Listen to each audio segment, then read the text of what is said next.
ಶ್ರೀ ಗುರುಭ್ಯೋ ನಮಃ. ಹರಿ ಓಂ.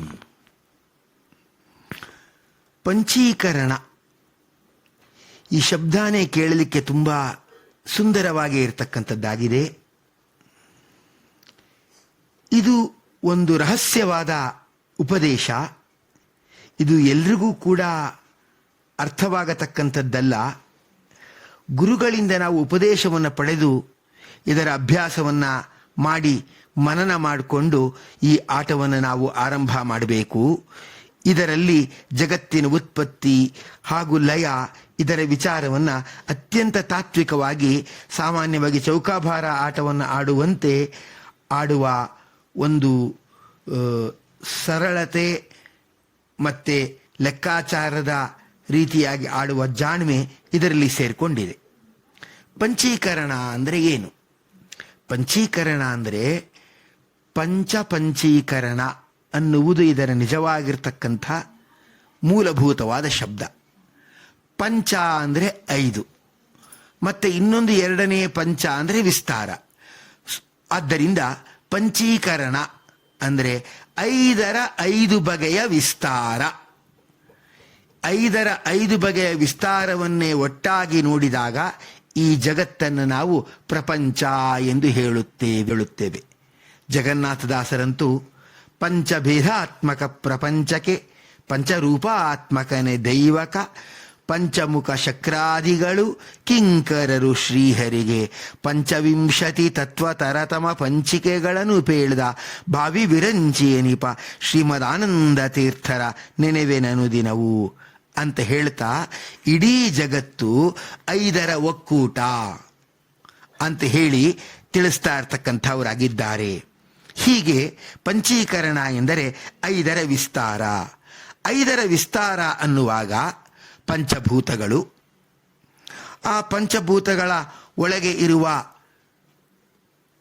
5 ಗುಣಗಳು, ಪಂಚತನ್ಮಾತ್ರಗಳು, ಅದನ್ನು ಬಳಸಿಕೊಳ್ಳುವ ಪಂಚಜ್ಞಾನೇಂದ್ರಿಯಗಳು, ಬಳಸಿಕೊಂಡದ್ದನ್ನು ಕಾರ್ಯರೂಪಕ್ಕೆ ತರುವ ಪಂಚಕರ್ಮೇಂದ್ರಿಯಗಳು, ಅದನ್ನು ಕಾರ್ಯರೂಪಕ್ಕೆ ತಂದಾದ ಮೇಲೆ ನಮ್ಮ ಮನಸ್ಸಿನಲ್ಲಿ ಅಥವಾ ಬೇರೆಯವರ ಮನಸ್ಸಲ್ಲಿ ಉಂಟಾಗತಕ್ಕಂಥ ಭಾವನೆಗಳು, ಅದೇ ಪಂಚ ಮನೋವೃತ್ತಿಗಳು, ಮತ್ತೆ ಅದರ ಜೊತೆಗೆ ಒಳಗಡೆ ನಡೆಯುವ ಪಂಚ ಪ್ರಾಣಗಳು.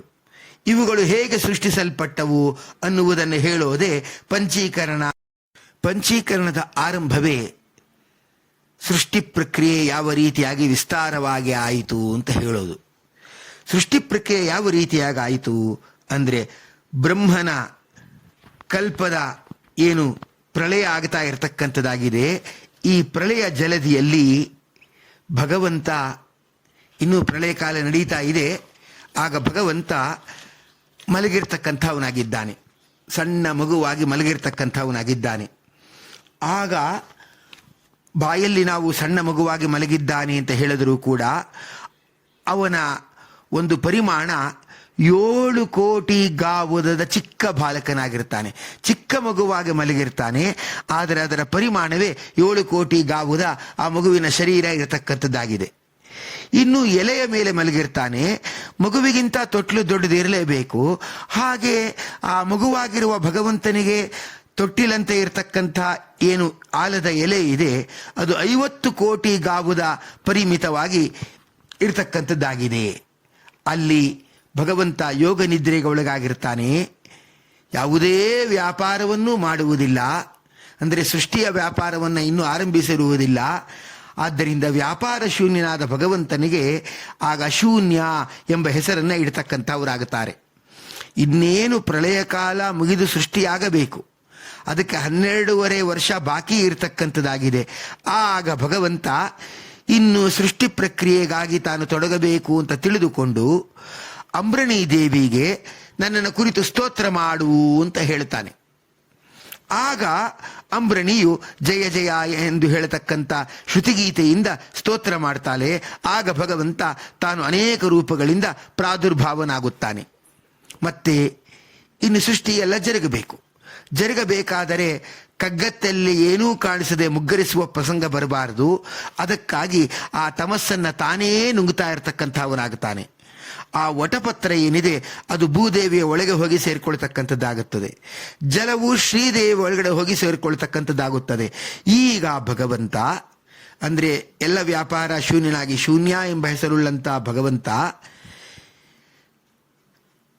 ಮಾಯಾಸಹಿತನಾದ ವಾಸುದೇವ ಅನ್ನುವ ಒಂದು ರೂಪ, ಜಯಾಸಹಿತನಾದ ಸಂಕರ್ಷಣ ಎನ್ನುವ ರೂಪ, ಕೃತಿ ಸಹಿತನಾದ ಪ್ರದ್ಯುಮ್ನ ಎನ್ನುವ ರೂಪ, ಶಾಂತಿ ಸಹಿತನಾದ ಅನಿರುದ್ಧ ಎಂಬ ರೂಪ, ಹೀಗೆ 4 ರೂಪಗಳು, ಕೇಶವಾದಿ 24 ರೂಪಗಳು, ಆದಿ 51 ರೂಪಗಳು, ವಿಶ್ವಾದಿ ಸಹಸ್ರ ರೂಪಗಳು, ಹಾಗೆ ಅನಂತ ರೂಪಗಳಿಂದ ಆ ಭಗವಂತ ತಾನೇ ಪ್ರಾದುರ್ಭಾವಗೊಳ್ಳುತ್ತಿದ್ದಾನೆ.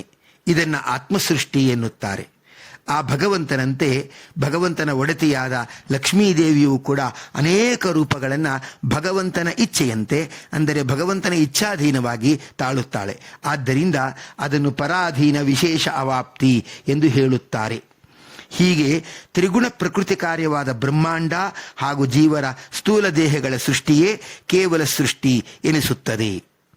ಬ್ರಹ್ಮಾಂಡ ರಚನೆಗೆ ಪ್ರಕೃತಿಯ ಗುಣರಾಶಿಗಳು ಈ ರೀತಿ ಇದೆ. ಸತ್ವಸೃಷ್ಟಿ ಎಂದು ಎಲ್ಲ ಹೇಳುತ್ತಾರೆ, ಆದರೆ ಕೇವಲ ಸತ್ವಗುಣ ಅಲ್ಲಿ ಇರುವುದು ಸಾಧ್ಯವಿಲ್ಲ. ಹೀಗಾಗಿ 1 ಮುಷ್ಟಿ ತಮೋ ರಾಶಿ, 2 ಮುಷ್ಟಿ ರಜೋರಾಶಿ, 4 ಮುಷ್ಟಿ ಸತ್ವರಾಶಿ, ಹೀಗೆ ಒಟ್ಟು 7 ಭಾಗಗಳಿಂದ ಕೂಡಿದ ಪ್ರಕೃತಿಯ ರಾಶಿ ಇರುತ್ತದೆ. ಹಾಗೆ ರಜೋರಾಶಿಯಲ್ಲಿ 1 ಮಡಿ ತಮಸ್ಸು, ಅದರ 100 ಪಟ್ಟು ರಜಸ್ಸು, ಅದರ 100 ಪಟ್ಟು ಎಂದರೆ 10,000 ಪಟ್ಟು ಸತ್ವಗುಣ, ಹೀಗೆ 10,101 ಇರತಕ್ಕಂಥದ್ದಾಗುತ್ತದೆ. ತಮೋ ರಾಶಿ ಎಂದರೆ ತಮೋ ರಾಶಿಯ ಒಳಗಡೆ 1 ಮುಷ್ಟಿ ರಜಸ್ಸು, ಅದರ 10 ಮುಷ್ಟಿ ತಮಸ್ಸು, ಅದರ 10 ಪಟ್ಟು ಸತ್ವ, ಹೀಗೆ 101 ಬಿಂದುಗಳು ಇರತಕ್ಕಂಥದ್ದಾಗುತ್ತದೆ. ಆಮೇಲೆ ಅದು ರಜೋರಾಶಿ ಹಾಗೂ ತಮೋ ರಾಶಿ ಸೃಷ್ಟಿಗೆ ಕಾರಣವಾಗುತ್ತದೆ. ಶುದ್ಧ ಸತ್ವರಾಶಿ ಎಂದು ಹಿಂದೆ ಹೇಳಿದ್ದೇನಿದೆ, ಅದು ಸೃಷ್ಟಿಗೆ ಕಾರಣವಾಗುವುದಲ್ಲ, ಅದು ಮುಕ್ತಿಯಲ್ಲಿ ವೈಕುಂಠದಲ್ಲಿ ಮುಕ್ತರ ಕ್ರೀಡೆಗೆ ಉಪಯೋಗವಾಗಲಿಕ್ಕೆ ಅದನ್ನು ಬಳಸ್ತಾ ಇರತಕ್ಕಂಥದ್ದಾಗುತ್ತದೆ.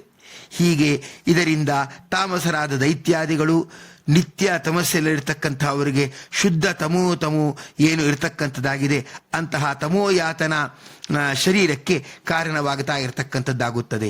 ಹೀಗೆ ಶುದ್ಧ ತಮಸ್ಸು ಶುದ್ಧ ಸತ್ವ ಇದು ಸೃಷ್ಟಿಗೆ ಬರುವುದಲ್ಲ. ಶುದ್ಧ ಸತ್ವ ಮುಕ್ತರಲ್ಲಿ ಆನಂದ ಕ್ರೀಡೆಗೆ ಉಪಯೋಗವಾಗುವುದು. ಶುದ್ಧ ತಮಸ್ಸು ಅದು ಅಂಧನ್ ತಮಸ್ಸಿನಲ್ಲಿ ರಾಕ್ಷಸರಿಗೆ ದುಃಖ ಮೊದಲಾದವುಗಳನ್ನು ಕೊಡುವುದಕ್ಕೆ ಬೇಕಾಗಿರ್ತಕ್ಕಂಥದ್ದಾಗುತ್ತದೆ. ಹೀಗೆ 100 ಸತ್ವ, 12 ರಜಸ್ಸು, 1 ತಮಸ್ಸು, 113 ಬಿಂದುಗಳಿಂದ ಅವ್ಯಕ್ತ ದೇಹ ಏನು ಇರತಕ್ಕಂಥದ್ದಾಗಿದೆ ಆಗುತ್ತದೆ. ಈ ದೇಹಕ್ಕೆ ಬ್ರಹ್ಮದೇವರು, ವಾಯುದೇವರು, ಸರಸ್ವತಿ ಮತ್ತು ಭಾರತಿ, ಹೀಗೆ ಲಿಂಗ ಶರೀರಕ್ಕೆ 4 ಮಂದಿ ಅಭಿಮಾನಿಗಳು. ಲಕ್ಷ್ಮೀದೇವಿ ಮುಖ್ಯ ಅಭಿಮಾನಿನಿಯಾಗಿ ಇರತಕ್ಕಂಥವರಾಗುತ್ತಾಳೆ.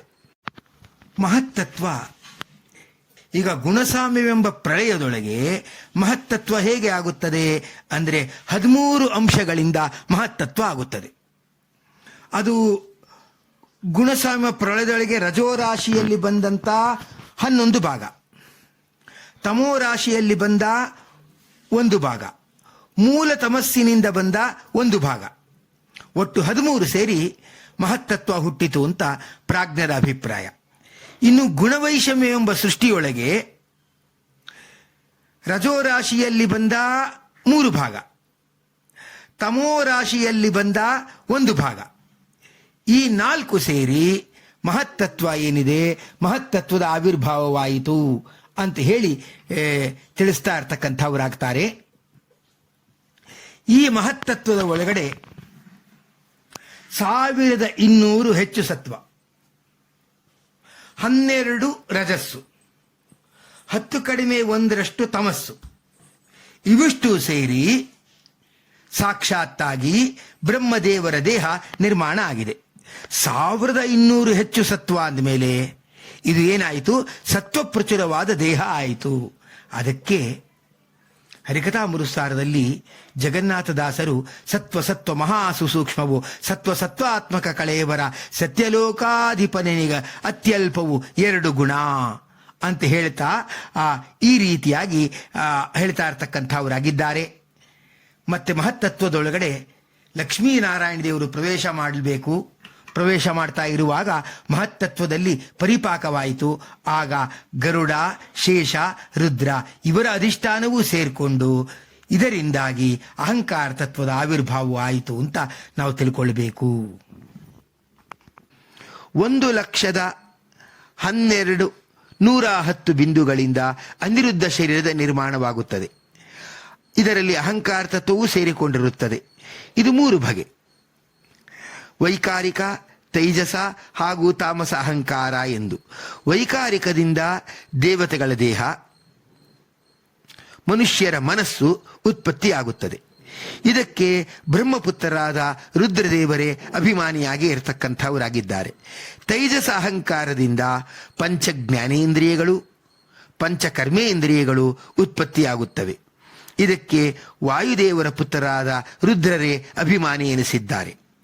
ತಾಮಸ ಅಹಂಕಾರದಿಂದ ಪಂಚಭೂತಗಳು, ಪಂಚತನ್ಮಾತ್ರಗಳು ಉತ್ಪತ್ತಿಯಾಗುತ್ತವೆ. ಇದಕ್ಕೆ ಶೇಷಪುತ್ರರಾದ ರುದ್ರರು ಅಭಿಮಾನಿ ಎನಿಸಿರುತ್ತಾರೆ. ಹೀಗೆ ತತ್ವಾಭಿಮಾನಿಗಳು ಪ್ರಾರ್ಥನೆ ಮಾಡಲು ಲಕ್ಷ್ಮೀನಾರಾಯಣನು ಬ್ರಹ್ಮಾಂಡವನ್ನು ಪ್ರವೇಶ ಮಾಡಿ ವಿರಾಟ್ ರೂಪದಿಂದ ಉದ್ಭವಿಸಿ ಆಮೇಲೆ ಪದ್ಮನಾಭನಾಗಿ ಶಯನ ಮಾಡ್ತಾ ಇರತಕ್ಕಂಥವನಾಗುತ್ತಾನೆ ಎನ್ನುವುದನ್ನು ಅಸಂಸೃಷ್ಟ ಪ್ರಕರಣ ಎಂದು ಹೇಳುತ್ತಾರೆ. ಮುಂದೆ ಬ್ರಹ್ಮಾಂಡ ಸೃಷ್ಟಿ, ಇದಕ್ಕೆ ಸಂಸೃಷ್ಟಿ ಎಂದಲೂ ಹೇಳುತ್ತಾರೆ. ಆ ಪಂಚತನ್ಮಾತ್ರಗಳಿಂದ 5 ಭೂತಗಳು, 5 ಗುಣಗಳು ಉತ್ಪತ್ತಿಯಾಗುತ್ತವೆ. ಆ ಪಂಚಭೂತಗಳು ಪಂಚಪಂಚಗಳಾಗಿ ಪರಸ್ಪರ ಮಿಶ್ರಣವಾಗಿ ಪಂಚ ಜ್ಞಾನೇಂದ್ರಿಯ, ಪಂಚಕರ್ಮೇಂದ್ರಿಯ ಹೀಗೆ ಆಗುತ್ತದೆ. ಹೀಗೆ ಇದು 5ರ ಗುಣಾಕಾರದಲ್ಲಿ ಪರಿವರ್ತಿತವಾಗುವುದೇ ಪಂಚೀಕರಣ ಎಂಬುದರ ಅರ್ಥ. ಪಂಚೀಕರಣ ಆಟದಲ್ಲಿ ನಮಗೆ ಬೇಕಾದ ಕಾಯಿಗಳನ್ನು ಹೆಂಗೆ ತಯಾರಿಸ್ಕೊಳ್ಳೋದು ಅಂದರೆ, ಈ ಆಟಕ್ಕೆ ನಾವು ತಯಾರಿಸಿಕೊಳ್ಳುವ ಕಾಯಿ ಏನಿದೆ ಇದು ಆ ತತ್ವವನ್ನು ಇದು ಪ್ರತಿಫಲನ ಮಾಡ್ತಾ ಇರತಕ್ಕಂಥದ್ದಾಗಬೇಕು, ಅದರ ಸ್ವಭಾವವನ್ನು ಹೇಳ್ತಾ ಇರತಕ್ಕಂಥದ್ದಾಗಬೇಕು. ಆಗ ಈ ಆಟವು ತಾತ್ವಿಕವಾಗೂ ಕೂಡ ಜರುಗುತ್ತಾ ಇರತಕ್ಕಂಥದ್ದಾಗುತ್ತದೆ. ಆದ್ದರಿಂದ ತತ್ವ ವಿರುದ್ಧವಾಗಿ ಆ ಕಾಯಿಗಳು ಯಾವ ರೀತಿ ಇರಬೇಕು ಅನ್ನೋದನ್ನು ಕೂಡ ಶಾಸ್ತ್ರಕಾರರು ಇಲ್ಲಿ ನಮಗೆ ನಿರ್ದೇಶನ ಕೊಟ್ಟಿದ್ದಾರೆ ಅನ್ನೋದನ್ನು ನಾವು ಜ್ಞಾಪಕ ಇಟ್ಕೊಳ್ಬೇಕು. ತಯಾರಿಸಿಕೊಂಡು ಹಾಸಿನ ಮೇಲೆ ಆ ಕಾಯಿಗಳನ್ನು ನಡೆಸಿಬಿಟ್ಟು ಸೃಷ್ಟಿ ಅಥವಾ ಲಯ ಇದನ್ನ ನಮ್ಮ ಮನಸ್ಸಿಗೆ ತಂದುಕೊಳ್ಳಬಹುದು. ಮನನ ಮಾಡ್ತಾ ಇರುವಾಗ ತತ್ವನಿಶ್ಚಯ ಆಗತ್ತೆ. ತತ್ವನಿಶ್ಚಯ ಆದರೆ ನಮ್ಮ ಮನಸ್ಸಿರುವ ಭಗವಂತನ ರೂಪವನ್ನು ಧ್ಯಾನ ಮಾಡಲಿಕ್ಕೆ ಅನುಕೂಲ ಆಗತ್ತೆ. ಧ್ಯಾನ ಮಾಡ್ತಾ ಇರುವಾಗ ತತ್ವದ ಅಪರೋಕ್ಷ ಆಗತ್ತೆ. ಇದಾದ ನಂತರ ಭಗವಂತನ ದರ್ಶನ ಆಗತ್ತೆ. ಇದು ಈ ನಿಟ್ಟಿನಲ್ಲಿ ಆಟ ಅನ್ನುವುದು ಸಂಸಾರದ ಪರದಾಟವನ್ನು ಪರಿಹಾರ ಮಾಡಿ ಆ ಭಗವಂತನ ಜೊತೆ ಮುಕ್ತರ ಜೊತೆ ಒಡನಾಟವನ್ನು ಕೊಡುವ ಹಾಗೆ ಆಗಬೇಕಂದ್ರೆ ಈ ರೀತಿಯಾದ ಪಂಚೀಕರಣ ಆಟವನ್ನು ನಾವು ಆಡಬೇಕು ಅನ್ನುವುದೇ ಇಲ್ಲಿರುವ ನಿಜವಾದ ಉದ್ದೇಶ. ಪಂಚಭೂತಗಳಲ್ಲಿ ಮುಂದೆ ಬರತಕ್ಕಂಥ ಭೂತಗಳಲ್ಲಿ ಇನ್ನೊಂದು ಗುಣ ಹೆಚ್ಚು ಜಾಸ್ತಿ ಆಗ್ತಾ ಇರತಕ್ಕಂಥದ್ದು ಹೋಗುತ್ತದೆ. ಹೀಗಾಗಿ ಆಕಾಶಕ್ಕೆ ಶಬ್ದ ಒಂದೇ ಗುಣ. ಆಕಾಶದಿಂದ ಹುಟ್ಟಿದ ವಾಯುವಿನಲ್ಲಿ ಶಬ್ದದ ಜೊತೆ ಸ್ಪರ್ಶ ಅಂತ 2 ಗುಣ. ಆ ವಾಯುವಿನಿಂದ ಹುಟ್ಟಿತಲ್ವಾ ಅಗ್ನಿ, ವಾಯೋರಗ್ನಿ ಅಂತ ಹೇಳ್ತಾರಲ್ವಾ, ಅದರಿಂದ ಏನಂತಾಯಿತು? ಅದು ವಾಯುವಿನ 2 ಗುಣ ಹಾಗೂ ತೇಜಸ್ಸಿನ 1 ಗುಣ.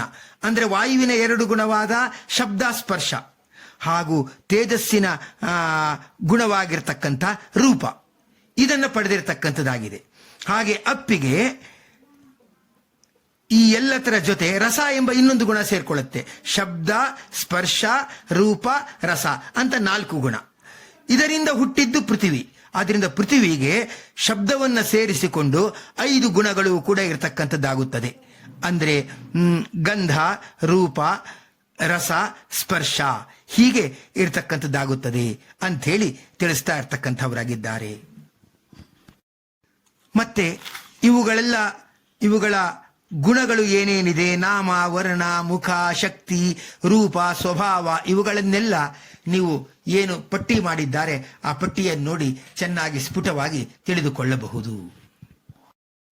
ಈಗ ಪಂಚಭೂತಗಳನ್ನು ತಿಳ್ಕೊಂಡ ಮೇಲೆ ಪಂಚಭೂತಗಳಿಂದ ಉತ್ಪತ್ತಿಯಾಗತಕ್ಕಂಥ ಭಾವಗಳು ಅಥವಾ ಗುಣಗಳು ಯಾವುದು ಅದನ್ನು ನಾವು ತಿಳ್ಕೊಂಡ್ಬಿಟ್ರೆ ಆಗ ಏನಾಗತ್ತೆ, ಆ ಅಭಿಮಾನಿ ದೇವತೆಯಲ್ಲಿ ನಾವು ಪ್ರಾರ್ಥನೆ ಮಾಡಿಕೊಂಡು ಆಗ ಆ ಗುಣಗಳ ನಿಯಂತ್ರಣವನ್ನ ನಾವು ಸ್ವಲ್ಪ ಮಟ್ಟಿಗೆ ದೇವತೆಗಳಲ್ಲಿ ಪ್ರಾರ್ಥಿಸಬಹುದು. ಆಕಾಶಭೂತದಿಂದ ಹುಟ್ಟತಕ್ಕಂಥ ಗುಣಗಳು ಅಂದ್ರೆ ಕಾಮ, ಕ್ರೋಧ, ಮದ, ಲೋಭ, ಮೋಹ, ಮಾತ್ಸರ್ಯ ಇವುಗಳು ಹುಟ್ಟುತ್ತಾ ಇರತಕ್ಕಂಥದ್ದಾಗುತ್ತದೆ ಅಂತ ಹೇಳಿ ಅದನ್ನ ಶಾಸ್ತ್ರಕಾರರು ತಿಳಿಸ್ತಾ ಇದ್ದಾರೆ. ಹಾಗೆ ವಾಯುವಿನಿಂದ ಹುಟ್ಟತಕ್ಕಂಥದ್ದು ಅಂದ್ರೆ ಪ್ರಸಾರಣ, ಆಕುಂಚನ, ಸ್ಥೈರ್ಯ, ಉದ್ಗಮನ, ಪತನ. ಹೀಗೆ ಗಾಳಿಯಿಂದಾಗೆ ಹರಡುವುದು, ಒಂದೆಡೆ ಭದ್ರವಾಗಿ ನಿಲ್ಲುವುದು, ಮೇಲೆ ಇರುವುದು, ಕೆಳಗೆ ಬೀಳುವುದು, ಹೀಗೆ ಇದು ನಡೀತಾ ಇರತಕ್ಕಂಥದ್ದಾಗುತ್ತದೆ. ಇದು ವಾಯುವಿನ ಗುಣ. ತೇಜಸ್ತತ್ವದ ಗುಣದಿಂದ ನಮ್ಮ ದೇಹದಲ್ಲಿ ಆಗ್ತಕ್ಕಂಥ ಕ್ರಿಯೆಗಳು ಯಾವುದು ಅಂದರೆ ಚೆನ್ನಾಗಿ ತಿಂದು ಅಗ್ನಿಯಿಂದ ಜೀರ್ಣ ಆದ ನಂತರ ಆಗುವುದು ಹಸಿವು, ಅದರ ಜೊತೆಗೆ ಆಗುವುದು ಬಾಯಾರಿಕೆ, ಅದಾಗ್ತಾ ಇರುವಾಗ ನೆರವೇರುವುದು ನಿದ್ರೆ, ಆಲಸ್ಯ ಮತ್ತೆ ಪ್ರಯತ್ನ. ಇದು ತೇಜಸ್ಸಿನಿಂದ ಆಗ್ತಕ್ಕಂಥ ಗುಣ ಎಂದು ನಾವು ತಿಳ್ಕೊಳ್ಬಹುದು. ಅಪ್ತತ್ವದಿಂದ ಆಗ್ತಕ್ಕಂಥ ಗುಣ ಅಂದರೆ ಯಾವುದು ಅಂತ ತಿಳ್ಕೊಳ್ಬೇಕು. ಇದನ್ನೆಲ್ಲ ವಾಸ್ತವಿಕವಾಗಿ ಮುದ್ರಾ ವಿಜ್ಞಾನ ಅಂತ ಏನಿದೆ ಅದರಲ್ಲಿ ಯಾವ್ಯಾವ ಮುದ್ರೆಗಳನ್ನು ಧರಿಸುವುದರಿಂದ ದೇಹದಲ್ಲಿ ಯಾವ್ಯಾವ ತತ್ವ ಅಭಿವೃದ್ಧಿ ಆಗುತ್ತೆ, ಆಗ ನಮ್ಮ ಆರೋಗ್ಯವನ್ನು ನಾವು ಹೇಗೆ ನಿಯಂತ್ರಣ ಮಾಡಿಕೊಳ್ಬಹುದು ಅಂತ ಮುದ್ರಾ ವಿಜ್ಞಾನದಲ್ಲಿ ಯಾವ್ಯಾವ ಬೆರಳಿಗೆ ಯಾವ್ಯಾವ ಬೆರಳೊಂದಿಗೆ ಸೋಕಿಸಿ ಆ ಮುದ್ರೆಯಿಂದ ನಮ್ಮ ದೇಹದಲ್ಲಿರುವ ವೈಪರೀತ್ಯತೆಯನ್ನು ಕಳ್ಕೊಳ್ಬಹುದು ಅನ್ನೋದರಲ್ಲಿ ಹೇಳ್ತಕ್ಕಂಥವರಾಗಿದ್ದಾರೆ. ಅದರ ಮೂಲ ಸ್ರೋತ ಇಲ್ಲಿ ಇರ್ತಕ್ಕಂಥದ್ದಾಗಿದೆ. ಅಪ್ಪುಭೂತದಿಂದ ಉಂಟಾಗುವುದು ಶುಕ್ಲ, ಮೇಧಸ್ಸು, ಮಜ್ಜ, ರಕ್ತ ಮತ್ತೆ ಮೂತ್ರ ನಮ್ಮ ದೇಹದಿಂದ ಹರಿಯತಕ್ಕಂಥದ್ದು. ಇವುಗಳೆಲ್ಲವೂ ಅಪ್ಪುಭೂತದಿಂದ ಆಗುತ್ತದೆ. ಆದ್ದರಿಂದ ಏನಾದರೂ ಈ ಅಂಶಗಳಲ್ಲಿ ವ್ಯತ್ಯಾಸ ಕಂಡ್ರೆ ನಾವು ಜಲಮುದ್ರೆ ಅಥವಾ ವರುಣ ಮುದ್ರೆ ಇವುಗಳನ್ನು ಮಾಡುವುದರಿಂದ ಇವುಗಳೆಲ್ಲ ಹಿಡಿತಕ್ಕೆ ಬರುತ್ತದೆ ಅಂತ ಹೇಳ್ತಾರೆ. ಪೃಥ್ವಿ ಅಂದ್ರೆ ಗಟ್ಟಿಮುಟ್ಟಾಗಿ ಇರುವ ಭೂಮಿ ಅಂತ. ಭೂಮಿಯಂತೆ ಗಟ್ಟಿಮುಟ್ಟಾಗಿ ಇರುವ ನಮ್ಮ ದೇಹದಲ್ಲಿರುವ ಅಂಶಗಳು ಅಂದ್ರೆ ಮೂಳೆ, ಮಾಂಸ, ಸ್ನಾಯು, ಚರ್ಮ ಮತ್ತೆ ರೋಮ. ಇವುಗಳು ಪೃಥ್ವಿ ತತ್ವದಿಂದ ಹುಟ್ಟತಕ್ಕಂಥ ಅಂಶಗಳು ಅನ್ನೋದನ್ನ ನಾವು ತಿಳ್ಕೊಳ್ಬೇಕು. ಪಂಚಮಹಾಭೂತಗಳ ಅಂತರ್ಯಾಮಿಯಾದ ಭಗವದ್ರೂಪ ಅದನ್ನು ಸ್ಮರಣೆ ಮಾಡಲೇಬೇಕು. ಯಾಕಂದ್ರೆ ನಮ್ಮ ದೇಹವೇ ಪಾಂಚಭೌತಿಕವಾದ್ದು. ಹೊರಗಡೆ ಹೋದಾಗ ಬ್ರಹ್ಮಾಂಡವೂ ಕೂಡ ಪಾಂಚಭೌತಿಕವಾಗಿ ಕಾಣ್ತಾ ಇರತಕ್ಕಂಥದ್ದಾಗಿದೆ. ಅಂದ ಮೇಲೆ ಪಂಚಭೂತಗಳ ಒಳಗಡೆ ಇರುವ ಭಗವದ್ರೂಪಗಳ ಅನುಸಂಧಾನ ನಮಗೆ ಹೇಗೆ ಇರಬೇಕು ಅನ್ನೋದನ್ನು ನೋಡುವಾಗ ಮೊದಲನೆಯದು ನಮಗೆ ಕಾಣಿಸೋದು ಆಕಾಶ. ಆಕಾಶದ ಒಳಗಡೆ ಇರುವ ಗಣಪತಿ, ಆ ಗಣಪತಿಯ ಅಂತರ್ಗತನಾದ ಸೌಪರ್ಣೀಪತಿ ಗರುಡ, ಅವನ ಅಂತರ್ಗತನಾದ ಪಾರ್ಥಿವ ಮುಖ್ಯ ಪ್ರಾಣಾಂತರ್ಗತನಾದ ಸುಗಂಧಾಪತಿ ಅಚ್ಯುತ, ತದಭಿನ್ನ ಲಕ್ಷ್ಮೀಪತಿ ಹಯಗ್ರೀವಾಯ ನಮಃ ಅಂತ ನಾವು ಅನುಸಂಧಾನ ಮಾಡಿಕೊಳ್ಬೇಕು. ಹಾಗೆ ಆಕಾಶದಿಂದ ಹುಟ್ಟಿದ್ದು ವಾಯುತತ್ವ. ಆ ವಾಯುತತ್ವದ ಚಿಂತನೆ ಹೇಗೆ ಇರಬೇಕು ಅಂದ್ರೆ ಅದಕ್ಕೆ ಅಭಿಮಾನಿಯಾಗಿರ್ತಕ್ಕಂಥ ಅವನು ಪ್ರಾವಹೀಪತಿ ಪ್ರವಾಹವಾಯು, ಅವನ ಅಂತರ್ಗತನಾದ ಸೌಪರ್ಣೀಪತಿ ಗರುಡಾಂತರ್ಗತ ಭಾರತೀಯ ಮುಖ್ಯ ಪ್ರಾಣಾಂತರ್ಗತ ಸುಂದರೀಪತಿ ಜನಾರ್ದನಾಭಿನ್ನ ಶ್ರೀಲಕ್ಷ್ಮೀ ಹಯಗ್ರೀವಾಯ ನಮಃ. ವಾಯೋರಗ್ನಿ ಅಂತ ವಾಯುವಿನಿಂದ ಹುಟ್ಟದ್ದು ತೇಜಸ್ಸು. ತೇಜಸ್ಸಿನ ಅಭಿಮಾನಿಯಾದ ಸ್ವಾಹ ಹಾಗೂ ಸ್ವಧ ಇವರ ಪತಿಯಾಗಿರುವ ಅಗ್ನಿ, ಇವರ ಅಂತರ್ಗತನಾದ ಸೌಪರ್ಣೀಪತಿ ಗರುಡ ಅಂತರ್ಗತ ಭಾರತೀಯ ಮುಖ್ಯ ಪ್ರಾಣ ಅಂತರ್ಗತ ವಿದ್ಯಾಪತಿ ಉಪೇಂದ್ರ ಅಭಿನ್ನ ಲಕ್ಷ್ಮೀ ಹಯಗ್ರೀವಾಯ ನಮಃ ಅಂತ ತಿಳ್ಕೊಳ್ಬೇಕು. ಹಾಗೆ ಅಪ್ತತ್ವ, ಅದಕ್ಕೆ ಭಾಗೀರಥೀಪತಿ ವರುಣಾಂತರ್ಗತ ಸೌಪರ್ಣೀಪತಿ ಗರುಡಾಂತರ್ಗತ ಭಾರತೀರಣ ಮುಖ್ಯ ಪ್ರಾಣ ಅಂತರ್ಗತ ಸುಶೀಲಾಪತಿ ಹರಿ ಅಭಿನ್ನ ಶ್ರೀಲಕ್ಷ್ಮೀ ಹಯಗ್ರೀವಾಯ ನಮಃ. ಇನ್ನು ಪೃಥ್ವಿ ತತ್ವ, ಪೃಥ್ವಿ ತತ್ವಾಭಿಮಾನಿ ಧರಾದೇವಿ ಹಾಗೂ ಶನೈಶ್ಚರ ಅಂತರ್ಗತ ಸೌಪರ್ಣೀಪತಿ ಗರುಡಾಂತರ್ಗತ ಭಾರತೀಯ ಮುಖ್ಯ ಪ್ರಾಣಾಂತರ್ಗತ ಸುಲಕ್ಷಣಾಪತಿ ಶ್ರೀಕೃಷ್ಣಾಭಿನ್ನ ಶ್ರೀಲಕ್ಷ್ಮೀ ಹಯಗ್ರೀವಾಯ ನಮಃ ಅಂತ ಪಂಚಭೂತಗಳ ಅಂತರ್ಯಾಮಿಯಾದ ಭಗವದ್ರೂಪದ ಸ್ಮರಣೆಯನ್ನು ಮಾಡ್ತಾ ಇದ್ದರೆ ಪಂಚಭೂತಾತ್ಮಕವಾದ ನಮ್ಮ ದೇಹ ಸಕ್ರಿಯವಾಗಿ ಭಗವಂತನ ಸಾಧನೆಗೆ ಬೇಕಾದಷ್ಟು ಗಟ್ಟಿಮುಟ್ಟಾಗುತ್ತದೆ. ಸಮಸೃಷ್ಟಿಯ ಒಂದು ಸರಿಯಾದ ಚಿತ್ರಣವನ್ನು ನಾವು ಇಟ್ಕೊಂಡಾಗ ನಮಗೆ ಅನೇಕ ಸೃಷ್ಟಿಯ ರಹಸ್ಯಗಳು ತಿಳಿಯುತ್ತಾ ಇರತಕ್ಕಂಥದ್ದಾಗುತ್ತದೆ. ಅದು ಹೀಗಿದೆ. ಆಕಾಶ ತತ್ವ, ಆಕಾಶ ತತ್ವದ ಗುಣ ಏನು ಅಂದರೆ ಜಾಗವನ್ನು ಕೊಡುವಿಕೆ. ಅದು ತನ್ನ ಗುಣದ ಅರ್ಧ ಭಾಗವನ್ನ ಭೂತ ಪ್ರೇತ ಹಾಗೂ ಪಿಶಾಚಿಗಳಿಗೆ ಕೊಟ್ಟಿದೆ. ಉಳಿದ ಅರ್ಧ ಭಾಗವನ್ನ ತಮ್ಮ 5 ಮಂದಿಯಲ್ಲಿ ಅದು ಹಂಚಿಕೊಳ್ತಾ ಇರತಕ್ಕಂಥದ್ದಾಗಿದೆ. ಹಾಗೆ ಮುಂದೆ ಹೋದಾಗ ವಾಯುತತ್ವ, ಅದರ ಗುಣ ಏನು? ಬೀಸ್ತಾ ಇರುವುದು ಅಂದರೆ ಚಲನತ್ವ. ಅದು ತನ್ನ ಗುಣದ ಅರ್ಧ ಭಾಗವನ್ನ ಪಕ್ಷಿ ಮತ್ತೆ ಆಕಾಶದಲ್ಲಿ ವೇಗವಾಗಿ ತಿರುಗಾಡ್ತಕ್ಕಂಥ ಹಾವು ಮೊದಲಾದವುಗಳು, ಗರುಡ ಮೊದಲಾಗಿರ್ತಕ್ಕಂಥವುಗಳು, ಇವುಗಳಿಗೆ ಕೊಟ್ಟು ಉಳಿದ ಅರ್ಧ ಭಾಗವನ್ನ ತಮ್ಮ 5 ಮಂದಿಯಲ್ಲಿ ಹಂಚಿಕೊಳ್ತಾ ಇರತಕ್ಕಂಥದ್ದಾಗಿದೆ. ತೇಜಸ್ ತತ್ವದ ಗುಣ ಬಿಸಿಯಾಗುವಿಕೆ. ಅದು ತನ್ನ ಗುಣದ ಅರ್ಧ ಭಾಗವನ್ನ ದೇವತೆಗಳಿಗೆ ಕೊಟ್ಟು ಉಳಿದ ಅರ್ಧ ಭಾಗವನ್ನ ತಮ್ಮ 5 ಮಂದಿಯಲ್ಲಿ ಅದು ಹಂಚಿಕೊಳ್ತಾ ಇರತಕ್ಕಂಥದ್ದಾಗಿದೆ. ಅಪ್ತತ್ವದ ಗುಣ ನೀರಿನ ಗುಣ ಹರಿಯುವಿಕೆ. ಅದು ತನ್ನ ಗುಣದ ಅರ್ಧ ಭಾಗವನ್ನ ಜಲಚರ ಪ್ರಾಣಿಗಳು, ಮೀನು, ಮೊಸಳೆ ಮೊದಲಾದವುಗಳಿಗೆ ಕೊಟ್ಟು ಉಳಿದ ಅರ್ಧ ಭಾಗವನ್ನ ತಮ್ಮ 5 ಮಂದಿಯಲ್ಲಿ ಹಂಚಿಕೊಂಡಿದೆ. ಪೃಥ್ವಿ ತತ್ವದ ಗುಣ ಕಠಿಣತ್ವ. ಅದನ್ನ ಅರ್ಧ ಭಾಗವನ್ನ ಜಡಜೀವಿಗಳಿಗೆ ಕೊಟ್ಟು ಉಳಿದ ಅರ್ಧ ಭಾಗವನ್ನ ತಮ್ಮ 5 ಮಂದಿಯಲ್ಲಿ ಹಂಚಿಕೊಂಡಿತು. ಈಗ ಸಮಸೃಷ್ಟಿ ಅನ್ನುವುದು ಆಯಿತು. ಇನ್ನು ಸಂಪೂರ್ಣ ಸೃಷ್ಟಿ ಅಂತ ಹೇಳುವುದಾದರೆ ಆಕಾಶ ನಾವು ನೋಡಿದ್ವು. ಆಕಾಶ ಅಂದರೆ ವೃತ್ತಾಕಾರವಾಗಿರುತ್ತದೆ, ಅಂದರೆ ಯಾವ ಜಾಗದಲ್ಲಿ ಆದರೂ ಅದಕ್ಕನುಗುಣವಾಗಿ ಅದು ಹೊಂದಿಕೊಂಡು ಇರುತ್ತದೆ ಅಂತ ನೋಡಿದ್ವು. ಆಕಾಶದ ಮನೆಯಲ್ಲಿ ಮನಪ್ಪಂಚಕಗಳ ಸೃಷ್ಟಿ. ಮನಸ್ಸು, ಬುದ್ಧಿ, ಅಂತಃಕರಣ, ಚಿತ್ತ, ಚೇತನ ಎಂದು ಹೇಳುವ ಮನಪ್ಪಂಚಕಗಳೇನಿದೆ ಅದರ ಸೃಷ್ಟಿ ಆಕಾಶದ ಮನೆಯಲ್ಲಿ ಆಗುತ್ತದೆ. ಇನ್ನು ವಾಯು, ಅದರ ಸ್ವಭಾವವೇ ಪ್ರಸರಣ. ಆದ್ದರಿಂದ ವಾಯುವಿನ ಮನೆಯಲ್ಲಿ ಪಂಚಪ್ರಾಣ ತತ್ವಗಳ ಸೃಷ್ಟಿ. ಪ್ರಾಣ, ಅಪಾನ, ವ್ಯಾನ, ಉದಾನ, ಸಮಾನ ಹೀಗೆ ಪಂಚಪ್ರಾಣ ತತ್ವಗಳ ಸೃಷ್ಟಿ. ಮತ್ತೆ ತೇಜಸ್ಸು, ತೇಜಸ್ಸು ಅಂದ್ರೆ ಬೆಳಕು. ಆ ಬೆಳಕು ಉಂಟಾಗಿ ಅರ್ಥ ಆಗುವುದೇ ಜ್ಞಾನೇಂದ್ರಿಯಗಳಿಂದ. ಹೀಗಾಗಿ ತೇಜಸ್ಸಿನ ಮನೆಯಲ್ಲಿ ಪಂಚ ಜ್ಞಾನೇಂದ್ರಿಯಗಳೇನಿದೆ ಆ ಜ್ಞಾನೇಂದ್ರಿಯಗಳ ಸೃಷ್ಟಿ. ಅದೇ ಶ್ರೋತ್ರ, ತ್ವಕು, ಚಕ್ಷುಸ್ಸು, ಜಿಹ್ವ ಮತ್ತೆ ಗ್ರಾಣ ಎಂಬತಕ್ಕಂಥದ್ರ ಸೃಷ್ಟಿಯಾಗ್ತಾ ಇರತಕ್ಕಂಥದ್ದಾಗುತ್ತದೆ. ಮತ್ತೆ ಅಪ್ಪನ ಮನೆಯಲ್ಲಿ ಪಂಚತನ್ಮಾತ್ರಗಳೇನಿದೆ ಅದರ ಸೃಷ್ಟಿ ಆಗ್ತಾ ಇರತಕ್ಕಂಥದ್ದಾಗುತ್ತದೆ. ಅಂದರೆ ಶಬ್ದ, ಸ್ಪರ್ಶ, ರೂಪ, ರಸ, ಗಂಧ ಇವುಗಳ ಸೃಷ್ಟಿ ಆಗ್ತಾ ಇರತಕ್ಕಂಥದ್ದಾಗುತ್ತದೆ. ಮತ್ತೆ ಪೃಥ್ವಿಯ ಮನೆಯಲ್ಲಿ ಪಂಚಕರ್ಮೇಂದ್ರಿಯಗಳ ಸೃಷ್ಟಿ. ವಾಕ್, ಪಾಣಿ, ಪಾದ, ಪಾಯು, ಉಪಸ್ಥ ಹೀಗೆ 5 ಪಂಚಕರ್ಮೇಂದ್ರಿಯಗಳ ಸೃಷ್ಟಿ. ಹೀಗೆ ಆ ಸೃಷ್ಟಿ ಪ್ರಕ್ರಿಯೆಯು ನಡೆಯುತ್ತಾ ಇರುತ್ತದೆ. ಈಗ ತೇಜಸ್ಸಿನ ಮನೆಯಲ್ಲಿ ಪಂಚಜ್ಞಾನೇಂದ್ರಿಯಗಳ ಸೃಷ್ಟಿ ಇದೇಗಾಯಿತು ಅಂತ ನೋಡೋಣ.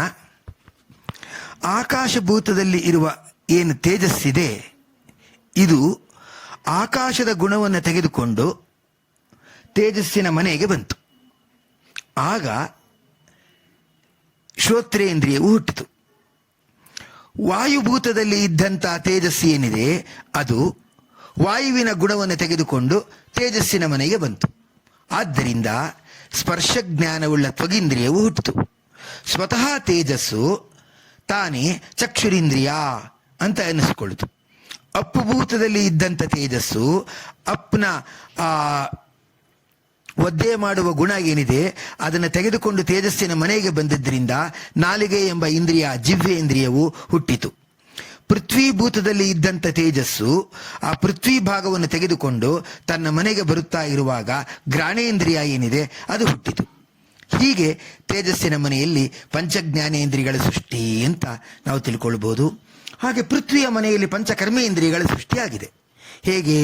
ಆಕಾಶಭೂತದಲ್ಲಿ ಇದ್ದಂಥ ಪೃಥ್ವಿ ಏನಿದೆ ಇದು ಆಕಾಶದ ಭಾಗವನ್ನು ತೆಗೆದುಕೊಂಡು ಪೃಥ್ವಿ ಮನೆಗೆ ಬಂದದ್ದರಿಂದ ವಾಗೀಂದ್ರಿಯವು ಹುಟ್ಟಿತು. ವಾಯುಭೂತದಲ್ಲಿ ಇದ್ದಂಥ ಪೃಥ್ವಿಯು ವಾಯುವಿನ ಭಾಗವನ್ನು ತೆಗೆದುಕೊಂಡು ಪೃಥ್ವಿಯ ಮನೆಗೆ ಬಂದದ್ದರಿಂದ ಪಾಣಿ ಇಂದ್ರಿಯವು ಹುಟ್ಟಿತು. ತೇಜೋಭೂತದಲ್ಲಿ ಇದ್ದಂಥ ಪೃಥ್ವಿಯು ತೇಜಸ್ಸಿನ ಭಾಗವನ್ನು ತೆಗೆದುಕೊಂಡು ಪೃಥ್ವಿಯ ಮನೆಗೆ ಬಂದದ್ದರಿಂದ ಪಾದ ಎಂಬ ಇಂದ್ರಿಯವು ಹುಟ್ಟಿತು. ಹಾಗೆ ಅಪಭೂತದಲ್ಲಿ ಇದ್ದಂಥ ಪೃಥ್ವಿಯು ಅಪ್ತತ್ವದ ಭಾಗವನ್ನು ತೆಗೆದುಕೊಂಡು ಪೃಥ್ವಿಯ ಮನೆಗೆ ಬಂದದ್ದರಿಂದ ಪಾಯು ಎಂಬ ಇಂದ್ರಿಯ, ಅಂದರೆ ಮೂತ್ರವನ್ನು ವಿಸರ್ಜನೆ ಮಾಡುವ ಇಂದ್ರಿಯ, ಇದು ಹುಟ್ಟಿತು. ಸ್ವತಃ ಪೃಥ್ವಿಯು ತಾನೇ ಉಪಸ್ಥ, ಅಂದರೆ ಮಲವಿಸರ್ಜನೆ ಮಾಡುವ ಇಂದ್ರಿಯವಾಗಿ ಕಾಣಿಸ್ಕೊಳ್ತಾ ಇರತಕ್ಕಂಥದ್ದಾಯಿತು. ಈ ಪ್ರಕಾರ ಪೃಥ್ವಿಯ ಪಂಚಕರ್ಮೇಂದ್ರಿಯಗಳಿಂದ ವಾಕ್, ಪಾಣಿ, ಪಾದ, ಪಾಯು, ಉಪಸ್ಥ ಇವುಗಳು ಹುಡ್ತಾ ಇರತಕ್ಕಂಥದ್ದಾಗಿದೆ ಎಂದು ತಿಳಿಯಬೇಕು. ಮನೆಯಲ್ಲಿ ಪಂಚತನ್ಮಾತ್ರೆಗಳ ಸೃಷ್ಟಿ. ಆಕಾಶದ ಮನೆಯಲ್ಲಿದ್ದಂಥ ಅಪ್ತತ್ವವು ಆಕಾಶದ ಭಾಗ ತೆಗೆದುಕೊಂಡು ತನ್ನ ಮನೆಗೆ ಬಂದದ್ದರಿಂದ ಶಬ್ದವು ಹುಟ್ಟಿತು. ವಾಯುವಿನ ಮನೆಯಲ್ಲಿದ್ದಂಥ ಅಪ್ತತ್ವವು ವಾಯುಭಾಗವನ್ನು ತೆಗೆದುಕೊಂಡು ತನ್ನ ಮನೆಗೆ ಬರುತ್ತಿರುವಾಗ ಸ್ಪರ್ಶವು ಹುಟ್ಟಿತು. ತೇಜಸ್ಸಿನ ಮನೆಯಲ್ಲಿದ್ದಂಥ ಅಪ್ತತ್ವವು ತೇಜಸ್ಸಿನ ಭಾಗವನ್ನು ತೆಗೆದುಕೊಂಡು ತನ್ನ ಮನೆಗೆ ಬರುತ್ತಿರಲು ರೂಪವು ಹುಟ್ಟಿತು. ಸ್ವತಃ ಅಪ್ತತ್ವವು ತಾನೇ ರಸ ಅನ್ನಿಸ್ಕೋತು. ಪೃಥ್ವೀಭೂತದಲ್ಲಿ ಇದ್ದಂಥ ಅಪ್ತತ್ವವು ಆ ಪೃಥ್ವಿಯ ಭಾಗವನ್ನು ತೆಗೆದುಕೊಂಡು ತನ್ನ ಮನೆಗೆ ಬರುತ್ತಿರಲು ಆ ಗಂಧ ಎಂಬತಕ್ಕಂಥದ್ದು ಏನಿದೆ ಅದು ಹುಟ್ಟುತ್ತಾ ಇರತಕ್ಕಂಥದ್ದಾಯಿತು.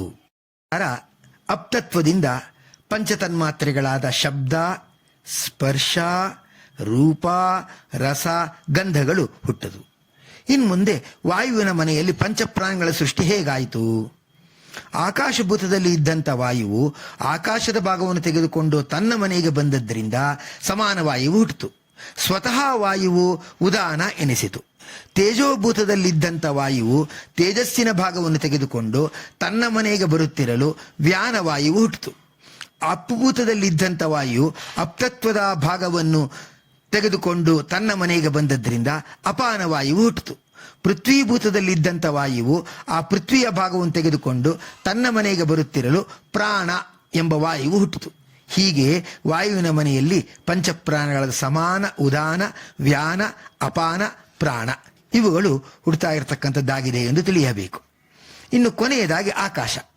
ಆಕಾಶದ ಮನೆಯಲ್ಲಿ ಮನಃಪಂಚಕ ಅಂದರೆ ಮನಸ್ಸಿನ 5 ಪ್ರಕಾರಗಳು ಹೇಗೆ ಹುಟ್ಟದವು? ಸ್ವತಃ ಆಕಾಶವೇ ಅಂತಃಕರಣ ಅನ್ನಿಸ್ಕೊಳ್ತು. ವಾಯುವಿನ ಮನೆಯಲ್ಲಿದ್ದಂಥ ಆಕಾಶವು ತನ್ನ ಭಾಗವನ್ನು ತೆಗೆದುಕೊಂಡು ಮನೆಗೆ ಬಂದದ್ದರಿಂದ ಮನಸ್ಸು ಹುಟ್ಟಿತು. ತೇಜಸ್ಸಿನ ಮನೆಯಲ್ಲಿದ್ದಂಥ ಆಕಾಶವು ತೇಜಸ್ಸಿನ ಭಾಗವನ್ನು ತೆಗೆದುಕೊಂಡು ಮನೆಗೆ ಬಂದದ್ದರಿಂದ ಬುದ್ಧಿಯು ಹುಟ್ಟಿತು. ಅಪ್ತತ್ವದ ಮನೆಯಲ್ಲಿದ್ದಂಥ ಆಕಾಶವು ಅಪ್ತತ್ವದ ಭಾಗವನ್ನು ತೆಗೆದುಕೊಂಡು ತನ್ನ ಮನೆಗೆ ಬರುತ್ತಿರಲು ಚಿತ್ತವು ಹುಟ್ಟಿತು. ಪೃಥ್ವಿ ಮನೆಯಲ್ಲಿದ್ದಂಥ ಆಕಾಶವು ಪೃಥ್ವಿಯ ಭಾಗವನ್ನು ತೆಗೆದುಕೊಂಡು ತನ್ನ ಮನೆಗೆ ಬಂದದ್ದರಿಂದ ಅಹಂಕಾರವು ಹುಟ್ಟಿತು. ಹೀಗೆಯೇ ಆಕಾಶದ ಮನೆಯಲ್ಲಿ ಮನಃಪಂಚಕಗಳಾದ ಅಂತಃಕರಣ, ಮನಸ್ಸು, ಬುದ್ಧಿ, ಚಿತ್ತ, ಅಹಂಕಾರ ಇವು ಹುಟ್ಟಿದವು ಅಂತ ತಿಳಿದುಕೊಂಡು ನಾವು ಆ ಕ್ರೀಡೆಯನ್ನು ಭಗವಂತನಲ್ಲಿ ಸಮರ್ಪಣೆ ಮಾಡಬಹುದು. ಜ್ಞಾನೇಂದ್ರಿಯಗಳ ಅಭಿಮಾನಿಗಳು ಹಾಗೂ ಅವರ ಅಂತರ್ಯಾಮಿಯಾದ ನಿಯಾಮಕ ಭಗವದ್ರೂಪಗಳು ಇದರ ಸ್ಮರಣೆಯನ್ನು ಕೂಡ ಮಾಡಬೇಕು. ಅದರಲ್ಲಿ ಶ್ರೋತ್ರಾಭಿಮಾನಿ ಪತ್ನಿ ಸಮೇತ ದಿಗ್ದೇವತಾಂತರ್ಗತ ಪಾರ್ವತೀಪತಿ ರುದ್ರಾಂತರ್ಗತ ಭಾರತೀಪತಿ ಮುಖ್ಯ ಪ್ರಾಣಾಂತರ್ಗತ ಪದ್ಮಿನೀಪತಿ ಶ್ರೀ ವಿಷ್ಣು ಅಭಿನ್ನ ಶ್ರೀ ಲಕ್ಷ್ಮೀಪತಿ ಹಯಗ್ರೀವಾಯ ನಮಃ. ಹಾಗೆ ತ್ವಗಿಂದ್ರಿಯ ತ್ವಗಭಿಮಾನಿ ಅಹಂಕಾರಿಕ ಪ್ರಾಣಾಂತರ್ಗತ ಪಾರ್ವತೀಪತಿ ರುದ್ರಾಂತರ್ಗತ ಭಾರತೀಪತಿ ಮುಖ್ಯ ಪ್ರಾಣಾಂತರ್ಗತ ಕಮಲಾಲಯಾಪತಿ ಮಧುಸೂದನಾಭಿನ್ನ ಶ್ರೀ ಲಕ್ಷ್ಮೀಪತಿ ಹಯಗ್ರೀವಾಯ ನಮಃ.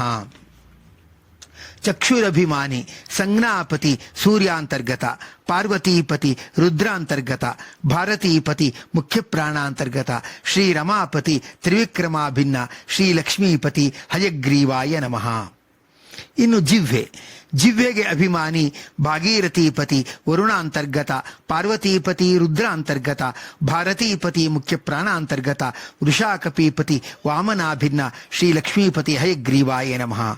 ನಾಸಿಕಾಭಿಮಾನಿ ಉಷಾಪತಿ ಅಶ್ವಿನಿ ದೇವತಾಂತರ್ಗತ ಪಾರ್ವತೀಪತಿ ರುದ್ರಾಂತರ್ಗತ ಭಾರತೀಪತಿ ಮುಖ್ಯ ಪ್ರಾಣಾಂತರ್ಗತ ಧನ್ಯಾಪತಿ ಶ್ರೀಧರಾಭಿನ್ನ ಶ್ರೀ ಲಕ್ಷ್ಮೀಪತಿ ಹಯಗ್ರೀವಾಯ ನಮಃ.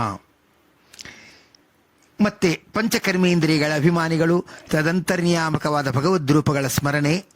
ವಾಗಭಿಮಾನಿ ಯಾಗಿರ್ತಕ್ಕಂಥ ಸ್ವಾಹ ಹಾಗೂ ಸ್ವದಾಪತಿ ಅಗ್ನಿ, ತದಂತರ್ಗತ ಶಚೀಪತಿ ಇಂದ್ರ ಅಂತರ್ಗತ, ಭಾರತೀಪತಿ ಮುಖ್ಯ ಪ್ರಾಣ ಅಂತರ್ಗತ, ಬುದ್ಧಿಪತಿ ಶ್ರೀ ಹೃಷಿಕೇಶ ಭಿನ್ನ ಶ್ರೀ ಲಕ್ಷ್ಮೀಪತಿ ಹಯಗ್ರೀವಾಯ ನಮಃ. ಪಾಣಿ ಅಭಿಮಾನಿ ಪ್ರಸೂತಿಪತಿ ದಕ್ಷಾಂತರ್ಗತ, ಶಚೀಪತಿ ಇಂದ್ರಾಂತರ್ಗತ, ಭಾರತೀಪತಿ ಮುಖ್ಯ ಪ್ರಾಣ ಅಂತರ್ಗತ, ಯಜ್ಞಾಪತಿ ಪದ್ಮನಾಭಾಭಿನ್ನ ಶ್ರೀ ಲಕ್ಷ್ಮೀಪತಿ ಹಯಗ್ರೀವಾಯ ನಮಃ. ಪಾದಾಭಿಮಾನಿ ಪತ್ನಿ ಸಮೇತ ಜಯಂತಾಂತರ್ಗತ, ಶಚೀಪತಿ ಇಂದ್ರಾಂತರ್ಗತ, ಭಾರತೀಪತಿ ಮುಖ್ಯ ಪ್ರಾಣಾಂತರ್ಗತ, ಇಂದಿರಾಪತಿ ದಾಮೋದರಾಭಿನ್ನ ಶ್ರೀ ಲಕ್ಷ್ಮೀಪತಿ ಹಯಗ್ರೀವಾಯ ನಮಃ. ಪಾಯು ಪಾಯು ಅಭಿಮಾನಿ ಪತ್ನಿ ಸಮೇತ ಮಿತ್ರನಾಮಕ ಸೂರ್ಯಾಂತರ್ಗತ, ಶಚೀಪತಿ ಇಂದ್ರಾಂತರ್ಗತ, ಭಾರತೀಪತಿ ಮುಖ್ಯ ಪ್ರಾಣಾಂತರ್ಗತ, ಹಿರಣ್ಯಾಪತಿ ಸಂಕರ್ಷಣಾಭಿನ್ನ ಶ್ರೀ ಲಕ್ಷ್ಮೀಪತಿ ಹಯಗ್ರೀವಾಯ ನಮಃ. ಉಪಸ್ಥಾಭಿಮಾನಿ ಶತರೂಪಾಪತಿ ಸ್ವಯಂಭೂ ಮನ್ವಂತರ್ಗತ, ಶಚೀಪತಿ ಇಂದ್ರಾಂತರ್ಗತ, ಭಾರತೀಪತಿ ಮುಖ್ಯ ಪ್ರಾಣಾಂತರ್ಗತ, ಹರಿಣೀಪತಿ ವಾಸುದೇವಾಭಿನ್ನ ಶ್ರೀ ಲಕ್ಷ್ಮೀಪತಿ ಹಯಗ್ರೀವಾಯ ನಮಃ. ಪಂಚತನ್ಮಾತ್ರಾಭಿಮಾನಿ ಹಾಗೂ ಅಂತರ್ಯಾಮಕ ಭಗವದ್ರೂಪ ಸ್ಮರಣೆ. ಶಬ್ದಾಭಿಮಾನಿ ತಾರಾಪತಿ ಬೃಹಸ್ಪತಿ ಪ್ರಾಣಾಂತರ್ಗತ, ವಾರುಣೀಪತಿ ಶೇಷಾಂತರ್ಗತ, ಭಾರತೀಪತಿ ಮುಖ್ಯ ಪ್ರಾಣಾಂತರ್ಗತ, ಸತ್ಯಾಪತಿ ಪ್ರದ್ಯುಮ್ನಾಭಿನ್ನ ಶ್ರೀ ಲಕ್ಷ್ಮೀಪತಿ ಹಯಗ್ರೀವಾಯ ನಮಃ.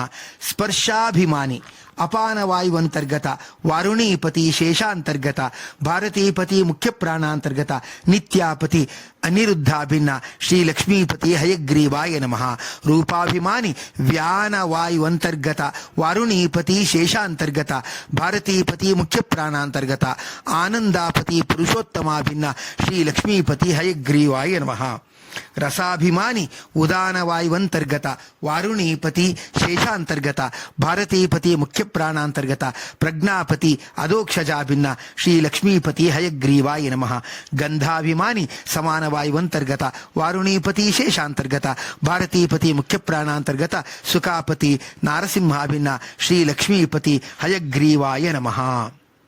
ಈಗ ಪಂಚಪ್ರಾಣ ಅಭಿಮಾನಿಗಳು ತದನಂತರ್ಯಾಮಕ ಭಗವದ್ರೂಪಗಳ ಸ್ಮರಣೆ. ದ್ಯುನಾಮಕ ಭಾರತೀಪತಿ ಸಮಾನವಾಯುವಂತರ್ಗತ, ಶ್ರೀ ಲಕ್ಷ್ಮೀಪತಿ ನಾರಾಯಣಾಭಿನ್ನ ಶ್ರೀ ಲಕ್ಷ್ಮೀಪತಿ ಹಯಗ್ರೀವಾಯ ನಮಃ. ಪೃಥ್ವೀನಾಮಕ ಭಾರತೀಪತಿ ಉದಾನವಾಯುವಂತರ್ಗತ, ಶ್ರೀ ಮಾಯಾಪತಿ ವಾಸುದೇವಾಭಿನ್ನ ಶ್ರೀ ಲಕ್ಷ್ಮೀಪತಿ ಹಯಗ್ರೀವಾಯ ನಮಃ. ದಿಗ್ನಾಮಕ ಭಾರತೀಪತಿ ವ್ಯಾನವಾಯುವಂತರ್ಗತ, ಶ್ರೀ ಜಯಾಪತಿ ಸಂಕರ್ಷಣಾಭಿನ್ನ ಶ್ರೀ ಲಕ್ಷ್ಮೀಪತಿ ಹಯಗ್ರೀವಾಯ ನಮಃ. ವಾಂಗ್ನಾಮಕ ಭಾರತೀಪತಿ ಅಪಾನವಾಯುವಂತರ್ಗತ, ಶ್ರೀ ಕೃತಿಪತಿ ಪ್ರದ್ಯುಮ್ನಾಭಿನ್ನ ಶ್ರೀ ಲಕ್ಷ್ಮೀಪತಿ ಹಯಗ್ರೀವಾಯ ನಮಃ. ವಿದ್ಯುನ್ನಾಮಕ ಭಾರತೀಪತಿ ಪ್ರಾಣವಾಯುವಂತರ್ಗತ, ಶ್ರೀ ಶಾಂತಿಪತಿ ಅನಿರುದ್ಧಾಭಿನ್ನ ಶ್ರೀ ಲಕ್ಷ್ಮೀಪತಿ ಹಯಗ್ರೀವಾಯ ನಮಃ. ಮನಃಪಂಚಕಗಳ ಅಭಿಮಾನಿಗಳು ತದಂತರ್ಗತ ನಿಯಾಮಕವಾದ ಭಗವದ್ರೂಪಗಳು. ಅಂತಃಕರಣಾಭಿಮಾನಿ ರತಿಪತಿ ಕಾಮಾಂತರ್ಗತ, ಭಾರತೀಯ ಮುಖ್ಯ ಪ್ರಾಣಾಂತರ್ಗತ, ಶಾಂತಿಪತಿ ಅನಿರುದ್ಧಾಭಿನ್ನ ಶ್ರೀ ಲಕ್ಷ್ಮೀಪತಿ ಹಯಗ್ರೀವಾಯ ನಮಃ. ರತಿಪತಿಯಾದ ಕಾಮದೇವನೇ ಶಾಸ್ತ್ರಜನ್ಯ ಜ್ಞಾನಕ್ಕೆ ಅಭಿಮಾನಿಯಾಗಿರ್ತಕ್ಕಂಥವನಾಗಿದ್ದಾನೆ. ಮನೋಭಿಮಾನಿ ಸೌಪರ್ಣೀಪತಿ ಗರುಡಾಂತರ್ಗತ, ಭಾರತೀಪತಿ ಮುಖ್ಯ ಪ್ರಾಣಾಂತರ್ಗತ, ಕೃತಿಪತಿ ಪ್ರದ್ಯುಮ್ನಾಭಿನ್ನ ಶ್ರೀ ಲಕ್ಷ್ಮೀಪತಿ ಹಯಗ್ರೀವಾಯ ನಮಃ. ಸೌಪರ್ಣೀಪತಿಯಾದ ಗರುಡ ದೇವರು ಮನಸ್ಸಿನ ಸಂಕಲ್ಪ ಹಾಗೂ ವಿಕಲ್ಪ ಇವುಗಳಿಗೆ ಅಭಿಮಾನಿ. ಬುದ್ಧಿ ಅಭಿಮಾನಿ ವಾರುಣೀಪತಿ ಶೇಷಾಂತರ್ಗತ, ಭಾರತೀಪತಿ ಮುಖ್ಯ ಪ್ರಾಣಾಂತರ್ಗತ, ಜಯಾಪತಿ ಸಂಕರ್ಷಣಾಭಿನ್ನ ಶ್ರೀ ಲಕ್ಷ್ಮೀಪತಿ ಹಯಗ್ರೀವಾಯ ನಮಃ. ವಾರುಣೀಪತಿಯಾದ ಶೇಷದೇವರೇನಿದ್ದಾರೆ ಅವರು ನಿಶ್ಚಯವಾದ ಜ್ಞಾನಕ್ಕೆ ಅಭಿಮಾನಿ. ಹೀಗಾಗಿ ದೃಢವಾದ ಜ್ಞಾನ ಬರಬೇಕಾದರೆ ಶೇಷದೇವರ ಅನುಗ್ರಹ ಇರಬೇಕು. ಚಿತ್ತಾಭಿಮಾನಿ ಶಚೀಪತಿ ಇಂದ್ರಾಂತರ್ಗತ, ಭಾರತೀಪತಿ ಮುಖ್ಯ ಪ್ರಾಣಾಂತರ್ಗತ, ಮಾಯಾಪತಿ ವಾಸುದೇವಾಭಿನ್ನ ಶ್ರೀ ಲಕ್ಷ್ಮೀಪತಿ ಹಯಗ್ರೀವಾಯ ನಮಃ. ಶಚೀಪತಿಯಾದ ಇಂದ್ರದೇವರು ಮನಃಪೂರ್ವಕ ಸ್ಮರಣೆಗೆ ಅಭಿಮಾನಿ. ಕೊನೆಯದಾಗಿ ಅಹಂಕಾರಾಭಿಮಾನಿ ಪಾರ್ವತೀಪತಿ ರುದ್ರಾಂತರ್ಗತ, ಭಾರತೀಪತಿ ಮುಖ್ಯ ಪ್ರಾಣಾಂತರ್ಗತ, ಶ್ರೀ ಲಕ್ಷ್ಮೀಪತಿ ನಾರಾಯಣಾಭಿನ್ನ ಶ್ರೀ ಲಕ್ಷ್ಮೀಪತಿ ಹಯಗ್ರೀವಾಯ ನಮಃ. ಈ ರುದ್ರದೇವರೇ ಏನೆಂದರೆ ಜ್ಞಾನಕ್ಕೆ ಕಾರಣರಾಗಿರ್ತಕ್ಕಂಥವರಾಗಿದ್ದಾರೆ. ಅಂತಃಕರಣ ಪಂಚಕಗಳನ್ನು ನಾವು ನೋಡ್ತಾ ಇದ್ವು. ಅವುಗಳ ಸ್ಥಾನವನ್ನು ನೋಡುವಾಗ ಮನಸ್ಸು ಮುಖದಲ್ಲಿದೆ, ಬುದ್ಧಿ ಅದು ಕಂಠದಲ್ಲಿದೆ, ಚಿತ್ತ ನಾಭಿಯಲ್ಲಿದೆ, ಅಹಂಕಾರ ಸರ್ವಾಂಗದಲ್ಲಿದೆ. ಚೇತನ ಅಂತಃಕರಣದಲ್ಲಿ ವ್ಯಾಪಿಸಿರುತ್ತೆ. ಸಂಕಲ್ಪ ವಿಕಲ್ಪ ಅಂದರೆ ಈ ರೀತಿ ಸಂಶಯ ಮಾಡುವುದು, ಡೋಲಾಯಮಾನವಾದ ಪ್ರವೃತ್ತಿ, ಇದು ಮನಸ್ಸು ಅಂತ ಹೇಳ್ತಾರೆ. ನಿಶ್ಚಯವಾಗಿರ್ತಕ್ಕಂಥದ್ದಕ್ಕೆ ಬುದ್ಧಿ ಅಂತ ಕರೆಯುತ್ತಾರೆ. ಹೀಗೆಯೇ ಸರಿ ಅಂತ ತೀರ್ಮಾನ ಮಾಡೋದುಂಟಲ್ಲ, ಇದನ್ನು ಚಿತ್ತ ಅಂತ ಹೇಳ್ತಾರೆ. ನಾನು ನನ್ನದು ಎಂಬ ಅಭಿಮಾನವೇ ಅಹಂಕಾರ. ಅನೇಕ ಜನ್ಮಗಳ ಸ್ಮರಣ ಶಕ್ತಿಯನ್ನು ಹೊಂದಿರುವುದೇ ಚೇತನ ಅಂತ ಹೇಳ್ತಾ ಇರ್ತಕ್ಕಂಥವರಾಗ್ತಾರೆ. ಪ್ರಾಣ ಕಂಠದಲ್ಲಿದ್ದು ಮೇಲಕ್ಕೆ ಶ್ವಾಸವನ್ನು ಬಿಡ್ತಾನೆ. ಅಪಾನ ಗುದದಲ್ಲಿ ಇದ್ದು ಕೆಳಕ್ಕೆ ಶ್ವಾಸವನ್ನು ಬಿಡ್ತಾನೆ. ವ್ಯಾನ ಊಟ ಮಾಡಿರುವ ಅನ್ನವನ್ನು ಒಳಕ್ಕೆ ತೆಗೆದುಕೊಂಡು ಹೋಗುತ್ತದೆ. ಉದಾನ ಉದ್ಗಾರವನ್ನು ಮಾಡುತ್ತದೆ. ಸಮಾನ ಪ್ರಾಣಾಪಾನರು ಜಠರಾಗ್ನಿ ಸಹಿತ ಪಚನ ಮಾಡಿದ ಲೇಹ್ಯ, ಪೇಹ್ಯ, ಚೋಷ್ಯ, ಖಾದ್ಯ ಎಂಬ ಚತುರ್ವಿಧ ಅನ್ನವನ್ನು ನಾಭಿಕಮಲದಲ್ಲಿರುವ ಸಮಾನನು ದೇಹದ 72,000 ನಾಡಿಗಳಿಗೆ ಅನ್ನರಸವನ್ನು ಹಂಚಿಕೊಡುತ್ತಾನೆ ಎಂದು ತಿಳಿಯಬೇಕು. ಇಂದ್ರಿಯಗಳ ವ್ಯಾಪಾರ. ಇದೇ ಒಂದು ಅಂತಃಕರಣವು ಸಮಾನವಾಯು ತತ್ವವನ್ನು ಕೂಡಿಕೊಂಡು ಶ್ರೋತ್ರೇಂದ್ರಿಯದಿಂದ ಶಬ್ದವನ್ನು ಕೇಳಿಕೊಂಡು ವಾಕ್ನಿಂದ ಮಾತಾಡುತ್ತದೆ. ಇದೇ ಒಂದು ಮನಸ್ಸು ಉದಾನವಾಯು ತತ್ವವನ್ನು ಕೂಡಿಕೊಂಡು ತ್ವಕ್ನಿಂದ ಸ್ಪರ್ಶ ಮಾಡಿ ಪಾಣಿಯಿಂದ ಕೆಲಸ ಮಾಡುತ್ತದೆ. ಇದೇ ಒಂದು ಬುದ್ಧಿಯು ವ್ಯಾನವಾಯು ತತ್ವವನ್ನು ಕೂಡಿಕೊಂಡು ಚಕ್ಷುಸ್ಸಿನಿಂದ ರೂಪವನ್ನು ನೋಡಿ ಪಾದದಿಂದ ನಡೆಯುತ್ತದೆ. ಇದೇ ಒಂದು ಚಿತ್ತವು ಅಪಾನವಾಯು ತತ್ವವನ್ನು ಕೂಡಿಕೊಂಡು ಜಿಹ್ವೆಯಿಂದ ರಸವನ್ನು ಸ್ವೀಕಾರ ಮಾಡಿ ಪಾಯುವಿನಿಂದ ಮಲವಿಸರ್ಜನೆ ಮಾಡುತ್ತದೆ. ಇದೇ ಒಂದು ಅಂತಃಕರಣವು ಪ್ರಾಣವಾಯು ತತ್ವದಿಂದ ಕೂಡಿಕೊಂಡು ನಾಸಿಕ ಇಂದ್ರಿಯದಿಂದ ಗಂಧ ಸ್ವೀಕಾರ ಮಾಡಿ ಉಪಸ್ಥ ಇಂದ್ರಿಯದಿಂದ ಆನಂದವನ್ನು ಅನುಭೋಗಿಸುವುದು. ಪಂಚ ಮಹಾಭೂತದಿಂದ ದೇವರ ಮಹಾಪೂಜೆ. ಅಪ್ ಭೂತದಲ್ಲಿ ಇರತಕ್ಕಂಥ ನಮ್ಮಲ್ಲಿರುವ ವ್ಯಾಪ್ತನಾದ ಸುಶೀಲಾಪತಿಯಾದ ಶ್ರೀಹರಿ ಹಾಗೂ ಅಸ್ಮತ್ಪತ್ಯಂತರ್ಗತ ಶ್ರೀ ಪರಮಾತ್ಮನು ಒಂದು ಎಂದು ತಿಳಿದರೆ ಭಾರತೀಪತಿ ಮುಖ್ಯ ಪ್ರಾಣಾಂತರ್ಗತ ಲಕ್ಷ್ಮೀಪತಿ ಹೈಗ್ರೀವ ದೇವರಿಗೆ ಅಭಿಷೇಕವನ್ನು ಮಾಡಿದಂತೆ. ತೇಜೋಭೂತದಲ್ಲಿರುವ ನಮ್ಮಲ್ಲಿರುವಂಥ ಸರ್ವತ್ರ ವ್ಯಾಪ್ತನಾದ ವಿದ್ಯಾಪತಿ ಉಪೇಂದ್ರನು ಹಾಗೂ ಅಸ್ಮತ್ಪತ್ಯಂತರ್ಗತ ಶ್ರೀ ಪರಮಾತ್ಮನು ಒಂದು ಎಂದು ತಿಳಿದರೆ ಭಾರತೀಪತಿ ಮುಖ್ಯ ಪ್ರಾಣಾಂತರ್ಗತ ಶ್ರೀ ಲಕ್ಷ್ಮೀಪತಿ ಹೈಗ್ರೀವ ದೇವರಿಗೆ ದೀಪವನ್ನು ಹಚ್ಚಿದಂತೆ. ವಾಯುಭೂತದಲ್ಲಿ ಇರುವಂತಹ ನಮ್ಮಲ್ಲಿರುವ ಸರ್ವತ್ರ ವ್ಯಾಪ್ತನಾದ ಸುಂದರೀಪತಿ ಜನಾರ್ದನ ಹಾಗೂ ಅಸ್ಮತ್ಪತ್ಯಂತರ್ಗತ ಶ್ರೀ ಪರಮಾತ್ಮನು ಒಂದು ಎಂದು ತಿಳಿದರೆ ಭಾರತೀಯ ಮುಖ್ಯ ಪ್ರಾಣಾಂತರದ ಲಕ್ಷ್ಮೀ ಹಯಗ್ರೀವ ದೇವರಿಗೆ ಚಾಮರ ವ್ಯಜನಾದಿಗಳ ಸೇವಾ ಸಮರ್ಪಣೆಯನ್ನು ಮಾಡಿದಂತೆ. ಪೃಥ್ವೀ ತಲದಲ್ಲಿರುವಂತಹ ನಮ್ಮಲ್ಲಿರುವಂತಹ ಸರ್ವತ್ರ ವ್ಯಾಪ್ತನಾದ ಸುಲಕ್ಷಣಾಪತಿ ಶ್ರೀಕೃಷ್ಣ ಹಾಗೂ ಅಸ್ಮತ್ಪತ್ಯಂತರ್ಗತ ಶ್ರೀ ಪರಮಾತ್ಮನು ಒಂದು ಎಂದು ತಿಳಿದರೆ ಭಾರತೀಪತಿ ಮುಖ್ಯ ಪ್ರಾಣಾಂತರ್ಗತ ಶ್ರೀ ಲಕ್ಷ್ಮೀಪತಿ ಹೈಗ್ರೀವ ದೇವರಿಗೆ ನೈವೇದ್ಯವನ್ನು ಸಮರ್ಪಣೆ ಮಾಡಿದಂತೆ. ಆಕಾಶಭೂತದಲ್ಲಿರುವಂತಹ ನಮ್ಮಲ್ಲಿರುವಂತಹ ಸರ್ವತ್ರ ವ್ಯಾಪ್ತನಾದ ಸುಗಂಧಾಪತಿ ಅಚ್ಯುತ ಹಾಗೂ ಅಸ್ಮತ್ಪತ್ಯಂತರ್ಗತ ಶ್ರೀ ಪರಮಾತ್ಮನು ಒಂದು ಎಂದು ತಿಳಿದರೆ ಭಾರತೀಪತಿ ಮುಖ್ಯ ಪ್ರಾಣಾಂತರ ಲಕ್ಷ್ಮೀಪತಿ ಹೈಗ್ರೀವ ದೇವರಿಗೆ ಶಂಖ, ಘಂಟ, ಸ್ತೋತ್ರ ಮೊದಲಾದವುಗಳನ್ನು ಸಮರ್ಪಣೆ ಮಾಡಿದಂತೆ ಆಗುವುದು. ಆಕಾಶ ತತ್ವದಿಂದ ಸರ್ವತ್ರ ವ್ಯಾಪ್ತನಾದ ಅವಕಾಶಪ್ರದನಾದ ಲೇಪರಹಿತನಾದ ಭಾರತೀಪತಿ ಮುಖ್ಯ ಪ್ರಾಣಾಂತರ್ಗತ ಶ್ರೀ ಲಕ್ಷ್ಮೀಪತಿ ಹೈಗ್ರೀವ ದೇವರೇ ನಮಗೆ ದರ್ಶನ ಮಾಡಿಸಿರಿ. ವಾಯುತತ್ವದಿಂದ ಸ್ಪರ್ಶ ಪ್ರತ್ಯಕ್ಷರಾಗಿರಿ. ತೇಜಸ್ತತ್ವದಿಂದ ಪ್ರತ್ಯಕ್ಷ ರೂಪದ ದರ್ಶನವನ್ನು ಕೊಡಿರಿ. ಅಪ್ ತತ್ವದಿಂದ ತೃಪ್ತಿಯನ್ನು ಕೊಡಿರಿ. ಪೃಥ್ವಿ ತತ್ವದಿಂದ ಸ್ಥಿರವಾಗಿ ಇರಿಸಿರಿ. ನಮ್ಮ ಪ್ರಾರ್ಥನೆ ಹೇಗೆ ಇರಬೇಕು? ನಮ್ಮ ದೇಹದ ಒಳಗಿರುವ ಎಲ್ಲೆಡೆ ವ್ಯಾಪ್ತರಾದ ತತ್ವಾಭಿಮಾನಿ ದೇವತೆಗಳೇ, ಪರಿವಾರ ಸಹಿತ ಲಕ್ಷ್ಮೀದೇವಿಯರಿಂದ ಕೂಡಿರುವ ಭಗವಂತನ ಸೇವೆಯನ್ನು ಮಾಡಿಸ್ರಿ ಅಂತ ಹೇಳಿ ಪ್ರಾರ್ಥನೆ ಇರಬೇಕು. ಒಂದನೇದು, ಸರ್ವತ್ರ ವ್ಯಾಪ್ತನಾಗಿ ಸಕಲ ಕರ್ಮಾಭಿಮಾನಿಯಾದ ಎಲೆ ಪುಷ್ಕರನೇ, ಸಪರಿವಾರ ಲಕ್ಷ್ಮಿಯಿಂದ ಕೂಡಿರುವ ಭಾರತೀಯ ಮುಖ್ಯ ಪ್ರಾಣಾಂತರ್ಗತ ಹರಿಯ ಸೇವಾರೂಪವಾದ ಯೋಗ್ಯ ಕರ್ಮಗಳನ್ನು ನನ್ನಿಂದ ಮಾಡಿಸಿ ಹರಿಗೆ ಸಲ್ಲುವಂತೆ ಮಾಡು. ಹಾಗೆ ತಾರತಮ್ಯದಲ್ಲಿ ಚೂರು ಮೇಲೆ ಹೋದಾಗ ಸರ್ವತ್ರ ವ್ಯಾಪ್ತವಾಗಿ ಭೂಮಿಗೆ ಅಭಿಮಾನಿಯಾದ ಎಲೆ ಶನೈಶ್ಚರನೇ, ಇಲ್ಲಿ ಜನ್ಮವೆತ್ತಿದ್ದಕ್ಕೆ ಸಪರಿವಾರ ಲಕ್ಷ್ಮೀ ಸಮೇತನಾದ ಭಾರತೀಯ ಮುಖ್ಯ ಪ್ರಾಣ ಹರಿಯ ಸೇವಾರೂಪ ಕಾರ್ಯವನ್ನು ಮಾಡಿಸಿ ಜನ್ಮ ಸಾರ್ಥಕ್ಯವನ್ನು ಮಾಡಿರಿ ಅಂತ ಪ್ರಾರ್ಥನೆ ಇರಬೇಕು. ಹಾಗೆ ಸರ್ವತ್ರ ವ್ಯಾಪ್ತರಾಗಿ ನಾಮಾಭಿಮಾನಿಗಳಾದ ಎಲೆ ಉಷಾದೇವಿಯರೇ, ಸಪರಿವಾರ ಲಕ್ಷ್ಮೀ ಸಮೇತನಾದ ಭಾರತೀಯ ಮುಖ್ಯ ಪ್ರಾಣಾಂತರ ಹರಿಯ ಗುಣಗಾನವನ್ನು ಮಾಡಲಿಕ್ಕಾಗಿ ಯೋಗ್ಯ ನಾಮಗಳನ್ನು ನನ್ನಿಂದ ನುಡಿಸಿರಿ ಅಂತ ಪ್ರಾರ್ಥನೆ ಮಾಡಬೇಕು. ಹಾಗೆ ಸರ್ವತ್ರ ವ್ಯಾಪ್ತರಾಗಿ ಸಕಲ ಜಲಾಭಿಮಾನಿಯಾದ ಎಲೆ ಬುಧದೇವನೇ, ಸಪರಿವಾರ ಲಕ್ಷ್ಮೀ ಸಹಿತನಾದ ಭಾರತೀಯ ಮುಖ್ಯ ಪ್ರಾಣಾಧರಿಯ ಸೇವಾರೂಪ ಅವನ ಅಭಿಷೇಕಕ್ಕಾಗಿ ಸಮೀಚೀನ ಜಲವನ್ನು ನಮಗೆ ಒದಗಿಸಿರಿ ಅಂತ ಪ್ರಾರ್ಥನೆ. ಮುಂದೆ ಹೋದಾಗ ಸರ್ವತ್ರ ವ್ಯಾಪ್ತಳಾಗಿ ವಾಗಭಿಮಾನಿಯಾದ ಎಲೆ ಸ್ವಾಹಾದೇವಿಯೇ, ಸಪರಿವಾರದಿಂದ ಇರುವ ಲಕ್ಷ್ಮೀ ಸಹಿತ ಭಾರತೀಯ ಮುಖ್ಯ ಪ್ರಾಣಧರಿಯ ಸೇವಾರೂಪವಾದ ವಾಕ್ಗಳನ್ನು ಉಚ್ಚರಿಸುವಂತೆ ನಮಗೆ ಮಾಡಿ ಅಂತ ಪ್ರಾರ್ಥನೆ. ಮುಂದೆ ಸರ್ವತ್ರ ವ್ಯಾಪ್ತರಾದ ಚಿಂತಿಸಿ ಕರ್ಮ ಮಾಡುವುದಕ್ಕೆ ಅಭಿಮಾನಿಗಳಾದ ಪರ್ಜನ್ಯ, ಗಂಗಾ, ಸಂಜ್ಞ, ರೋಹಿಣಿ, ಶ್ಯಾಮಲ ಮತ್ತು ವಿರಾಟ್ ದೇವಿಯರೇ, ಸಪರಿವಾರ ಲಕ್ಷ್ಮೀ ಸಹಿತನಾದ ಭಾರತೀಯ ಮುಖ್ಯ ಪ್ರಾಣಾಂತರ್ಗತ ಹರಿಯ ಸೇವಾರೂಪ ಕರ್ಮಗಳನ್ನು ಮಾಡುವ ಮೊದಲು ಅವನ ಚಿಂತನೆಯನ್ನು ನಮಗೆ ಒದಗಿಸಿಕೊಡಿ ಅಂತ ಪ್ರಾರ್ಥನೆ ಮಾಡಬೇಕು. ಮುಂದೆ 7ನೆಯ ಹಂತದಲ್ಲಿ ಸರ್ವತ್ರ ವ್ಯಾಪ್ತರಾದ ಪುಣ್ಯಕರ್ಮಕ್ಕೆ ಬರತಕ್ಕ ವಿಘ್ನಗಳನ್ನು ಪರಿಹಾರ ಮಾಡಲು ಸಮರ್ಥನಾದ ವಿಘ್ನೇಶ್ವರನೇ, ಕುಬೇರನೇ ಹಾಗೂ ವಿಶ್ವಕ್ಸೇನ ಮೊದಲಾದವರೇ, ನೀವು ಪರಿವಾರ ಸಹಿತ ಲಕ್ಷ್ಮೀ ಸಮೇತನಾದ ಭಾರತೀಯ ಮುಖ್ಯ ಪ್ರಾಣಾಂತರ್ಗತನಾದ ಹರಿಯ ಸೇವೆಗೆ ಪ್ರಾಪ್ತವಾಗುವ ವಿಘ್ನಗಳನ್ನು ಪರಿಹರಿಸಿ ನಮಗೆ ಸಾತ್ವಿಕ ಸಂಪತ್ತನ್ನು ದಯಪಾಲಿಸಿರಿ ಅಂತ ಪ್ರಾರ್ಥಿಸಬೇಕು. ಸರ್ವತ್ರ ವ್ಯಾಪ್ತರಾದ ಕರ್ಮ ಮಾಡಲು ಪ್ರಾರಂಭದಲ್ಲಿ ಸತ್ಸಂಕಲ್ಪ ಮಾಡಿಸಲು ಸಮರ್ಥರಾದ ಮಿತ್ರ, ತಾರ, ಪ್ರಾವಹಿ, ಮರೀಚ್ಯಾದಿ ಹಾಗೂ ವಿಶ್ವಾಮಿತ್ರ ಮತ್ತು ವೈವಸ್ವತ ಮನುಗಳೇ, ಪರಿವಾರ ಸಹಿತ ಲಕ್ಷ್ಮೀ ಸಹಿತನಾದ ಭಾರತೀಯ ಮುಖ್ಯ ಹರಿಯ ಸೇವೆಗೆ ಸತ್ಸಂಕಲ್ಪವನ್ನು ಮಾಡುವಂತೆ ನಮ್ಮ ಕೈಯಲ್ಲಿ ಪ್ರೇರಿಸಿರಿ.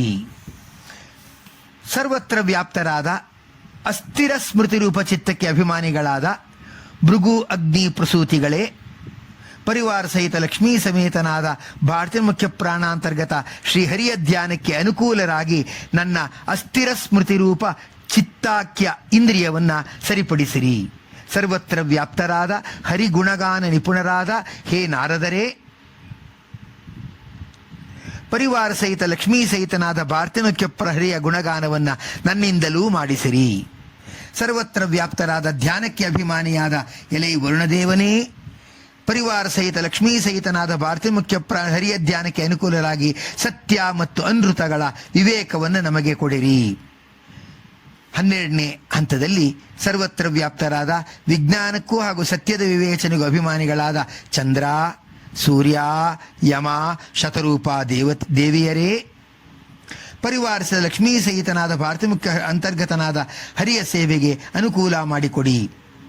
ಸರ್ವತ್ರ ವ್ಯಾಪ್ತರಾದ ಬಲಕ್ಕೆ ಅಭಿಮಾನಿಗಳಾದ ಹೆಲೆ ಪ್ರವಾಹ ಮಾರುತರೇ, ಪರಿವಾರ ಸಹಿತರಾದ ಲಕ್ಷ್ಮಿಯಿಂದ ಕೂಡಿರುವ ಭಾರತೀಯ ಮುಖ್ಯ ಪ್ರಾಣಾಂತರ್ಗತ ಹರಿಯ ಸೇವೆಗೆ ಅನುಕೂಲವಾಗುವ ಬಲವನ್ನು ನನ್ನಲ್ಲಿ ಕೊಡಿರಿ. ಸರ್ವತ್ರ ವ್ಯಾಪ್ತರಾದ ಅನ್ನಕ್ಕೆ ಅಭಿಮಾನಿಯಾದ ಅನಿರುದ್ಧ, ಸ್ವಯಂಭೂಮನು, ಬೃಹಸ್ಪತಿ, ದಕ್ಷ, ಶಚಿ ಮತ್ತು ರತೀದೇವಿಯರೇ, ಪರಿವಾರ ಸಹಿತ ಲಕ್ಷ್ಮಿಯಿಂದ ಕೂಡಿರುವ ಭಾರತೀಯ ಮುಖ್ಯ ಪ್ರಾಣಾಂತರ್ಗತ ಹರಿಯ ಸೇವೆಗೆ ಅನುಕೂಲ ಮಾಡಿಕೊಡುವ ಜ್ಞಾನ ಅನ್ನ, ಭೌತಿಕ ಅನ್ನ, ಒಟ್ಟಿನಲ್ಲಿ ತೃಪ್ತಿಗೆ ಕಾರಣವಾದ ವಸ್ತುವನ್ನು ನನಗೆ ಅನುಗ್ರಹ ಮಾಡಿರಿ. ಸರ್ವತ್ರ ವ್ಯಾಪ್ತರಾದ ಜ್ಞಾನದಲ್ಲಿ ಆಸಕ್ತಿ ಹುಟ್ಟಿಸಿ ವಿಷಯ ಪದಾರ್ಥಗಳಲ್ಲಿ ಸಾಕು ಎಂಬ ಬುದ್ಧಿಯನ್ನು ತಂದುಕೊಡುವ ಎಲೆ ಅಹಂಕಾರಿಕ ಪ್ರಾಣದೇವರೇ, ಪರಿವಾರ ಸಹಿತ ಲಕ್ಷ್ಮೀ ಸಹಿತನಾದ ಭಾರತೀಯ ಮುಖ್ಯ ಪ್ರಾಣಾಂತ ಹರಿಯ ಸೇವೆಗೆ ಅನುಕೂಲಿಸುವಾಗ ನಮಗೆ ಅದಕ್ಕೆ ಬೇಕಾದ ವಿಷಯ ಪದಾರ್ಥಗಳಲ್ಲಿ ಸಾಕು ಎಂಬ ಬುದ್ಧಿ ರೂಪವಾದ ತೃಪ್ತಿಯನ್ನು ನಮಗೆ ದಯಪಾಲಿಸಿ. ಸರ್ವತ್ರ ವ್ಯಾಪ್ತರಾದ ವಿಶಾಲಾರ್ಥದಲ್ಲಿ ತೇಜಸ್ತತ್ವಕ್ಕೆ ಅಭಿಮಾನಿಯಾದ ಎಲೆ ಇಂದ್ರ ಮತ್ತೆ ಕಾಮರೇ, ಪರಿವಾರ ಸಹಿತ ಲಕ್ಷ್ಮೀ ಸಹಿತ ಭಾರತೀಯ ಮುಖ್ಯ ಹರಿಯ ಸೇವೆಗೆ ಅನುಕೂಲವಾಗುವ ಯೋಗ್ಯ ತೇಜಸ್ಸನ್ನು ನನಗೆ ಕೊಡಿರಿ. ಸರ್ವತ್ರ ವ್ಯಾಪ್ತರಾದ ಆಕಾಶ ಮತ್ತು ಸ್ಥಿರ ಪ್ರತಿಮೆಗೆ ಅಭಿಮಾನಿಗಳಾದ ಎಲೆ ಉಮಾ, ಸೌಪರ್ಣಿ, ವಾರುಣಿ ದೇವಿಯರೇ, ಪರಿವಾರ ಸಹಿತ ಲಕ್ಷ್ಮಿಯಿಂದ ಕೂಡಿರುವ ಭಾರತೀಯ ಮುಖ್ಯ ಪ್ರಾಣಾಂತರ್ಗತ ಶ್ರೀಹರಿಯ ಸೇವೆಗೆ ಅನುಕೂಲವಾಗುವ ಅವಕಾಶವನ್ನೂ ಸ್ಥಿರ ಪ್ರತಿಭೆಯನ್ನೂ ಕೊಡಿರಿ. ಸರ್ವತ್ರ ವ್ಯಾಪ್ತರಾದ ಶ್ರವಣಾದಿ ನವವಿಧ ಭಕ್ತಿಗೆ ಅಭಿಮಾನಿಗಳಾದ ಪರಮಾತ್ಮನ ಪತ್ನಿಯರಾದ ಜಾಂಬುವತ್ಯಾದಿ ಷಣ್ಮಹಿಷಿಯರೇ, ಪರಿವಾರ ಸಹಿತ ಲಕ್ಷ್ಮಿಯಿಂದ ಕೂಡಿರುವ ಬಾಳ್ತಿನ ಮುಖ್ಯ ಪ್ರಾಣಾಂತರ್ಗತ ಶ್ರೀಹರಿ ಸೇವೆಗೆ ಅನುಕೂಲಿಸುವ ನವವಿಧ ಭಕ್ತಿಗಳನ್ನು ನಮಗೆ ದಯಪಾಲಿಸಿರಿ. ಸರ್ವತ್ರ ವ್ಯಾಪ್ತರಾದ ಅಚ್ಛಿದ್ರ ಸ್ಮೃತಿಗೆ ಅಭಿಮಾನಿಗಳಾದ ಗರುಡಾಶೇಷ ರುದ್ರರೇ, ಪರಿವಾರ ಸಹಿತ ಲಕ್ಷ್ಮಿಯಿಂದ ಕೂಡಿರುವ ಬಾಳ್ತಿನ ಮುಖ್ಯ ಪ್ರಾಣಾಂತರ್ಗತ ಹರಿಯ ಸೇವೆಗೆ ಅನುಕೂಲವಾಗುವ ಅಚ್ಛಿದ್ರ ಸ್ಮೃತಿ ಅಂದರೆ ನಿರಂತರವಾದ ಸ್ಮರಣೆಯನ್ನ ದಯಪಾಲಿಸಿರಿ. ಸರ್ವತ್ರ ವ್ಯಾಪ್ತರಾದ ಪೂರ್ಣ ಸುಖ ಮತ್ತು ಅಪರೋಕ್ಷ ಜ್ಞಾನಕ್ಕೆ ಅಭಿಮಾನಿಗಳಾದ ಎಲೆ ಭಾರತೀ ದೇವಿಯರೇ ಮತ್ತು ಸರಸ್ವತೀ ದೇವಿಯರೇ, ನೀವು ಲಕ್ಷ್ಮೀ ಸಹಿತನಾದ ಭಾರತೀಯ ಮುಖ್ಯ ಪ್ರಾಣಾಂತರ್ಗತನಾದ ಹರಿಯ ಸೇವೆಗೆ ಅನುಕೂಲವಾಗುವ ಪೂರ್ಣ ಸುಖ ಹಾಗೂ ಅಪರೋಕ್ಷ ಜ್ಞಾನವನ್ನು ನಮಗೆ ದಯಪಾಲಿಸಿರಿ. 21ನೇಯದ್ದು, ಸರ್ವತ್ರ ವ್ಯಾಪ್ತರಾದ ಸರ್ವಚೇಷ್ಟಕರು ಹಾಗೂ ಮುಕ್ತಿಗೆ ಅಭಿಮಾನಿಗಳಾದ ವಾಯು ಮತ್ತು ಬ್ರಹ್ಮದೇವರೇ, ಪರಿವಾರ ಸಹಿತ ಲಕ್ಷ್ಮೀ ಸಹಿತ ಭಾರತೀಯ ಮುಖ್ಯ ಪ್ರಾಣಾಂತರ ಹರಿಯ ಸೇವೆಯನ್ನು ನಾನಾ ಬಗೆಯಲ್ಲಿ ಮಾಡಿಸಿ ನಮಗೆ ಮುಕ್ತಿ ಸುಖವನ್ನು ಕೊಡಿಸಿ. ಸರ್ವತ್ರ ವ್ಯಾಪ್ತರಾದ ಮೋಕ್ಷ ರೂಪವಾದ ಆನಂದಕ್ಕೆ ಅಭಿಮಾನಿಗಳಾದ ಎಲೆ ರಮಾದೇವಿಯರೇ, ನೀವು ಪರಿವಾರ ಸಮೇತನಾದ ನಿಮ್ಮಿಂದ ಕೂಡಿರುವ ಭಾರತೀಯ ಮುಖ್ಯ ಪ್ರಾಣಾಂತರ ಹರಿಯ ಸೇವೆಯನ್ನು ನಾನಾ ಬಗೆಯಿಂದ ಮಾಡಿಸಿ ಮುಕ್ತಿಯಲ್ಲಿ ದೊರೆಯುವ ಆನಂದವನ್ನು ನನಗೆ ಕೊಡಿಸಿರಿ ಎಂಬ ಪ್ರಾರ್ಥನೆ. 23ನೇಯದ್ದು ಹಾಗೇನೆ, ಸರ್ವತ್ರ ವ್ಯಾಪ್ತನಾದ ಸರ್ವ ಪ್ರೇರಕ ಸರ್ವಚೇಷ್ಟಕ ಸರ್ವನಿಯಾಮಕನಾದ ಸರ್ವೋತ್ತಮನಾದ ಭಾರತೀಯ ಮುಖ್ಯ ಪ್ರಾಣಾಂತರ್ಗತ ಅಸ್ಮದ್ಗುರು ಬಿಂಬಾತ್ಮಕ ಹೇಮದ್ಬಿಂಬನಾದ ಎಲೈ ಪರಮಾತ್ಮನೇ, ನಿನ್ನ ಸೇವೆಯನ್ನು ನೀನೇ ನನ್ನಲ್ಲಿ ನಿಂತು ಮಾಡಿಸಿ ನನ್ನ ಯೋಗ್ಯತಾನುಸಾರ ಮುಕ್ತಿಯನ್ನು ಕೊಟ್ಟು ಶಾಶ್ವತ ಆನಂದ ಭೋಗಿಯನ್ನಾಗಿ ಮಾಡಬೇಕೆಂದು ನಿನ್ನಲ್ಲಿ ನಾನು ಪ್ರಾರ್ಥಿಸುವೆ. ಲಯ ಚಿಂತನೆ.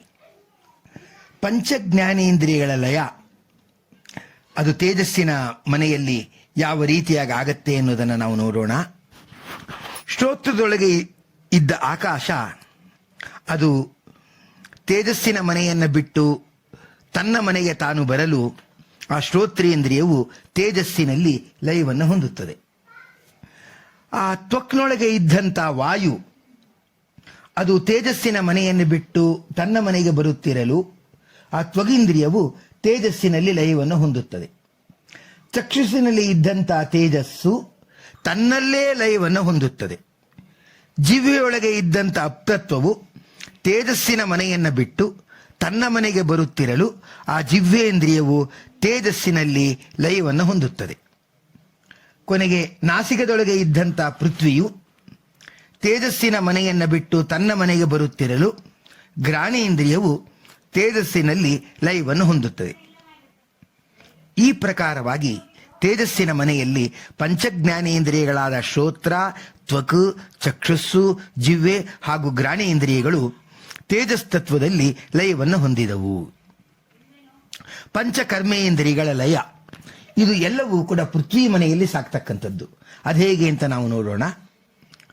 ವಾಕ್ನೊಳಗೆ ಇದ್ದ ಆಕಾಶ ಅದು ಪೃಥ್ವಿಯ ಮನೆಯನ್ನು ಬಿಟ್ಟು ತನ್ನ ಮನೆಗೆ ಬರುತ್ತಿರಲು ಆ ವಾಗೀಂದ್ರಿಯವು ಪೃಥ್ವಿಯಲ್ಲಿ ಲಯವನ್ನು ಹೊಂದುತ್ತದೆ. ಪಾಣಿಯೊಳಗೆ ಇದ್ದಂಥ ವಾಯುವು ಪೃಥ್ವಿಯ ಮನೆಯನ್ನು ಬಿಟ್ಟು ತನ್ನ ಮನೆಗೆ ಬರುತ್ತಿರಲು ಆ ಪಾಣೀಂದ್ರಿಯವು ಪೃಥ್ವಿಯಲ್ಲಿ ಲಯವನ್ನು ಹೊಂದುತ್ತದೆ. ಪಾದದೊಳಗೆ ಇದ್ದಂಥ ತೇಜಸ್ಸು ಪೃಥ್ವಿಯ ಮನೆಯನ್ನು ಬಿಟ್ಟು ತನ್ನ ಮನೆಗೆ ಬರುತ್ತಿರಲು ಆ ಪಾದ ಇಂದ್ರಿಯವು ಪೃಥ್ವಿಯಲ್ಲಿ ಲಯವನ್ನು ಹೊಂದುತ್ತದೆ. ವಾಯುವಿನೊಳಗಿದ್ದಂಥ ಅಪ್ತತ್ವವು ಪೃಥ್ವಿಯ ಮನೆಯನ್ನು ಬಿಟ್ಟು ತನ್ನ ಮನೆಗೆ ಬರುತ್ತಿರಲು ಪಾಯುವು ಪೃಥ್ವಿಯಲ್ಲಿ ಲಯವನ್ನು ಹೊಂದುತ್ತದೆ. ಉಪಸ್ಥ ಇಂದ್ರಿಯದಲ್ಲಿ ಇದ್ದಂಥ ಪೃಥ್ವಿಯು ಸ್ವತಃ ತನ್ನಲ್ಲೇ ತಾನು ಲಯವನ್ನು ಹೊಂದುತ್ತದೆ. ಈ ಪ್ರಕಾರವಾಗಿ ಪಂಚಕರ್ಮೇಂದ್ರಿಯಗಳಾದ ವಾಕ್, ಪಾಣಿ, ಪಾದ, ಪಾಯು, ಉಪಸ್ಥ ಇವುಗಳು ಪೃಥ್ವಿ ತತ್ವದ ಮನೆಯಲ್ಲಿ ಲಯವನ್ನು ಹೊಂದುತ್ತವೆ. ಪಂಚತನ್ಮಾತ್ರೆಗಳ ಲಯ ಇವೆಲ್ಲವೂ ಅಪ್ತತ್ವದ ಮನೆಯಲ್ಲಿ ಆಗ್ತಕ್ಕಂಥದ್ದು. ಅದು ಹೇಗೆ? ಶಬ್ದದೊಳಗೆ ಇದ್ದಂಥ ಆಕಾಶವು ಅಪ್ತತ್ವದ ಮನೆಯನ್ನು ಬಿಟ್ಟು ತನ್ನ ಮನೆಗೆ ಬರುತ್ತಿರಲು ಆ ಶಬ್ದವು ಅಪ್ನಲ್ಲಿ ಲಯವನ್ನು ಹೊಂದುತ್ತದೆ. ಸ್ಪರ್ಶದೊಳಗೆ ಇದ್ದಂಥ ವಾಯುವು ಅಪ್ತತ್ವದ ಮನೆಯನ್ನು ಬಿಟ್ಟು ತನ್ನ ಮನೆಗೆ ಬರುತ್ತಿರಲು ಸ್ಪರ್ಶವು ಅಪ್ನಲ್ಲಿ ಲಯವನ್ನು ಹೊಂದುತ್ತದೆ. ರೂಪದೊಳಗೆ ಇದ್ದಂಥ ತೇಜಸ್ಸು ಅಪ್ತತ್ವದ ಮನೆಯನ್ನು ಬಿಟ್ಟು ತನ್ನ ಮನೆಗೆ ಬರುತ್ತಿರಲು ರೂಪವು ಅಪ್ನಲ್ಲಿ ಲಯವನ್ನು ಹೊಂದುತ್ತದೆ. ರಸದೊಳಗೆ ಇದ್ದಂಥ ಅಪ್ತತ್ವವು ತನ್ನಲ್ಲೇ ತಾನು ಲಯವನ್ನು ಹೊಂದುತ್ತದೆ. ಗಂಧದೊಳಗೆ ಇದ್ದಂಥ ಪೃಥ್ವಿಯು ಅಪ್ತತ್ವದ ಮನೆಯನ್ನು ಬಿಟ್ಟು ತನ್ನ ಮನೆಗೆ ಬರುತ್ತಿರಲು ಗಂಧವು ತನ್ನಲ್ಲೇ ತಾನು ಲಯವನ್ನು ಹೊಂದುತ್ತದೆ. ಈ ಪ್ರಕಾರವಾಗಿ ಅಪ್ತತ್ವದ ಮನೆಯಲ್ಲಿ ಪಂಚತನ್ಮಾತ್ರಗಳಾದ ಶಬ್ದ, ಸ್ಪರ್ಶ, ರೂಪ, ರಸ, ಗಂಧ ಇವುಗಳು ಅಪ್ತತ್ವದಲ್ಲಿ ಲಯವನ್ನು ಹೊಂದುತ್ತವೆ. ಪಂಚಪ್ರಾಣಗಳ ಲಯ ಇದು ವಾಯುವಿನ ಮನೆಯಲ್ಲೇ ಸಾಕ್ತಕ್ಕಂಥ ಕ್ರಿಯೆ. ಸಮಾನದೊಳಗೆ ಇದ್ದಂಥ ಆಕಾಶವು ವಾಯುವಿನ ಮನೆಯನ್ನು ಬಿಟ್ಟು ತನ್ನ ಮನೆಗೆ ಬರುತ್ತಿರಲು ಸಮಾನ ವಾಯುವು ವಾಯುವಿನಲ್ಲಿ ಲಯವನ್ನು ಹೊಂದುತ್ತದೆ. ಉದಾನದೊಳಗೆ ಇದ್ದಂಥ ವಾಯುವು ತನ್ನಲ್ಲೇ ತಾನು ಲಯವನ್ನು ಹೊಂದುತ್ತದೆ. ವ್ಯಾನದೊಳಗೆ ಇದ್ದಂಥ ತೇಜಸ್ಸು ವಾಯುವಿನ ಮನೆಯನ್ನು ಬಿಟ್ಟು ತನ್ನ ಮನೆಗೆ ಬರುತ್ತಿರಲು ವ್ಯಾನವಾಯುವು ವಾಯುವಿನಲ್ಲಿ ಲಯವನ್ನು ಹೊಂದುತ್ತದೆ. ಅಪಾನದೊಳಗೆ ಇದ್ದಂಥ ಅಪ್ತತ್ವವು ವಾಯುವಿನ ಮನೆಯನ್ನು ಬಿಟ್ಟು ತನ್ನ ಮನೆಗೆ ಬರುತ್ತಿರಲು ಅಪಾನ ವಾಯುವು ವಾಯುವಿನಲ್ಲಿ ಲಯವನ್ನು ಹೊಂದುತ್ತದೆ.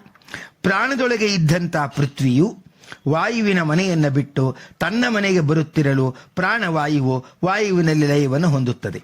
ಈ ಪ್ರಕಾರವಾಗಿ ವಾಯುವಿನ ಮನೆಯಲ್ಲಿ ಪಂಚಪ್ರಾಣಗಳಾದ ಸಮಾನ, ಉದಾನ, ವ್ಯಾನ, ಉದಾನ ಈ ಪ್ರಾಣಗಳು ವಾಯುತತ್ವದಲ್ಲಿ ಲಯವನ್ನು ಹೊಂದುತ್ತವೆ. ಮನಪಂಚಕಗಳು ಇದು ಆಕಾಶದಲ್ಲಿ ಹೇಗೆ ಇರತಕ್ಕಂಥದ್ದಾಗುತ್ತದೆ, ಎಲ್ಲಿ ಲಯವನ್ನು ಹೊಂದುತ್ತದೆ ಅನ್ನೋದನ್ನು ನೋಡೋಣ. ಅಂತಃಕರಣದಲ್ಲಿ ಇರತಕ್ಕಂಥ ಆಕಾಶವು ಸ್ವತಃ ತನ್ನಲ್ಲೇ ತಾನು ಲಯವನ್ನು ಹೊಂದುತ್ತದೆ. ಮನಸ್ಸಿನಲ್ಲಿ ಇದ್ದಂಥ ವಾಯುವು ಆಕಾಶದ ಮನೆಯನ್ನು ಬಿಟ್ಟು ತನ್ನ ಮನೆಗೆ ಬರುತ್ತಿರಲು ಆ ಮನಸ್ಸು ಆಕಾಶದಲ್ಲಿ ಲಯವನ್ನು ಹೊಂದುತ್ತದೆ. ಬುದ್ಧಿಯಲ್ಲಿ ಇದ್ದಂಥ ತೇಜಸ್ಸು ಆಕಾಶದ ಮನೆಯನ್ನು ಬಿಟ್ಟು ತನ್ನ ಮನೆಗೆ ಬರುತ್ತಿರಲು ಬುದ್ಧಿಯು ಆಕಾಶದಲ್ಲಿ ಲಯವನ್ನು ಹೊಂದುತ್ತದೆ. ಚಿತ್ತದಲ್ಲಿದ್ದಂಥ ಅಪ್ತತ್ವವು ಆಕಾಶದ ಮನೆಯನ್ನು ಬಿಟ್ಟು ತನ್ನ ಮನೆಗೆ ಬರುತ್ತಿರಲು ಚಿತ್ತವು ಆಕಾಶದಲ್ಲಿ ಲಯವನ್ನು ಹೊಂದುತ್ತದೆ. ಅಹಂಕಾರದಲ್ಲಿದ್ದಂಥ ಪೃಥ್ವಿಯು ಆಕಾಶದ ಮನೆಯನ್ನು ಬಿಟ್ಟು ತನ್ನ ಮನೆಗೆ ಬರುತ್ತಿರಲು ಅಹಂಕಾರವು ಆಕಾಶದಲ್ಲಿ ಲಯವನ್ನು ಹೊಂದುತ್ತದೆ. ಈ ಪ್ರಕಾರವಾಗಿ ಆಕಾಶದ ಮನೆಯಲ್ಲಿ ಮನಪಂಚಕಗಳಾದ ಅಂತಃಕರಣ, ಮನಸ್ಸು, ಬುದ್ಧಿ, ಚಿತ್ತ, ಅಹಂಕಾರಗಳು ಆಕಾಶ ತತ್ವದಲ್ಲಿ ಲಯವನ್ನು ಹೊಂದುತ್ತವೆ. ಲಯ ಚಿಂತನೆ. ಶರೀರವು ಅನ್ನದಲ್ಲಿ, ಅನ್ನವು ಧಾನ್ಯದಲ್ಲಿ, ಧಾನ್ಯವು ಭೂಮಿಯಲ್ಲಿ, ಭೂಮಿಯು ಗಂಧ ತನ್ಮಾತ್ರದಲ್ಲಿ, ತನ್ಮಾತ್ರ ವಿಶಿಷ್ಟ ಭೂಮಿಯು ಅಪ್ನಲ್ಲಿ, ಅಪು ರಸದಲ್ಲಿ, ರಸವಿಶಿಷ್ಟ ಅಪು ತೇಜಸ್ಸಿನಲ್ಲಿ, ತೇಜಸ್ಸು ರೂಪದಲ್ಲಿ, ರೂಪ ವಿಶಿಷ್ಟ ತೇಜಸ್ಸು ವಾಯುವಿನಲ್ಲಿ, ವಾಯು ಸ್ಪರ್ಶದಲ್ಲಿ, ಸ್ಪರ್ಶ ವಿಶಿಷ್ಟ ವಾಯುವು ಆಕಾಶದಲ್ಲಿ, ಆಕಾಶವು ಶಬ್ದದಲ್ಲಿ, ಶಬ್ದ ಸಹಿತ ಆಕಾಶವು ಇಂದ್ರಿಯಗಳಲ್ಲಿ, ಇಂದ್ರಿಯಗಳು ಮನಸ್ಸಿನಲ್ಲಿ, ಮನಸ್ಸು ಅಹಂಕಾರ ತತ್ವದಲ್ಲಿ, ಅಹಂಕಾರವು ಬುದ್ಧಿಯಲ್ಲಿ, ಬುದ್ಧಿಯು ಮಹತ್ತತ್ವದಲ್ಲಿ, ಮಹತ್ತತ್ವವು ಗುಣತ್ರಯದಲ್ಲಿ, ಗುಣತ್ರಯಗಳು ಮೂಲ ಪ್ರಕೃತಿಯಲ್ಲಿ. ಆಗ ಬ್ರಹ್ಮಾಂಡ ಆವರಣಗಳು ವಿತ್ಕ್ರಮದಿಂದ ಲಯ ಆಗುತ್ತವೆ. ಹೀಗೆ ತತ್ವಲಯ ನಂತರ ಸ್ವೋತ್ತಮರ ಪ್ರವೇಶದಿಂದ ಅಶೇಷ ದೇವತೆಗಳ ಶರೀರ ರೂಪ ಲಯವು ಆಗುತ್ತದೆ. ಎಲ್ಲಾ ಗಂಧರ್ವರು ಕುಬೇರನಲ್ಲಿ ಪ್ರವೇಶವನ್ನು ಪಡೆಯುತ್ತಾರೆ. ಕುಬೇರ ಮತ್ತು ವರ್ಣರು ಚಂದ್ರನಲ್ಲಿ, ಚಂದ್ರ ಸೇನಾಧಿಪತಿಯಾದ ವಿಶ್ವಕ್ಸೇನ ಮುಂತಾದವರು ಅನಿರುದ್ಧನಲ್ಲಿ, ಅನಿರುದ್ಧ ಹಾಗೂ ಸನಕಾದಿತ್ರಯರು ಪ್ರದ್ಯುಮ್ನಲ್ಲಿ, ಪ್ರದ್ಯುಮ್ನನು ಶೇಷಪತ್ನಿ ವಾರುಣಿಯಲ್ಲಿ, ವಾರುಣಿಯು ಶೇಷನಲ್ಲಿ ಲಯವನ್ನು ಹೊಂದುವರು, ಶೇಷದೇವರು ಬ್ರಹ್ಮನಲ್ಲಿ ಲಯವನ್ನು ಹೊಂದುವರು. ಇದು ಶೇಷ ಮಾರ್ಗ.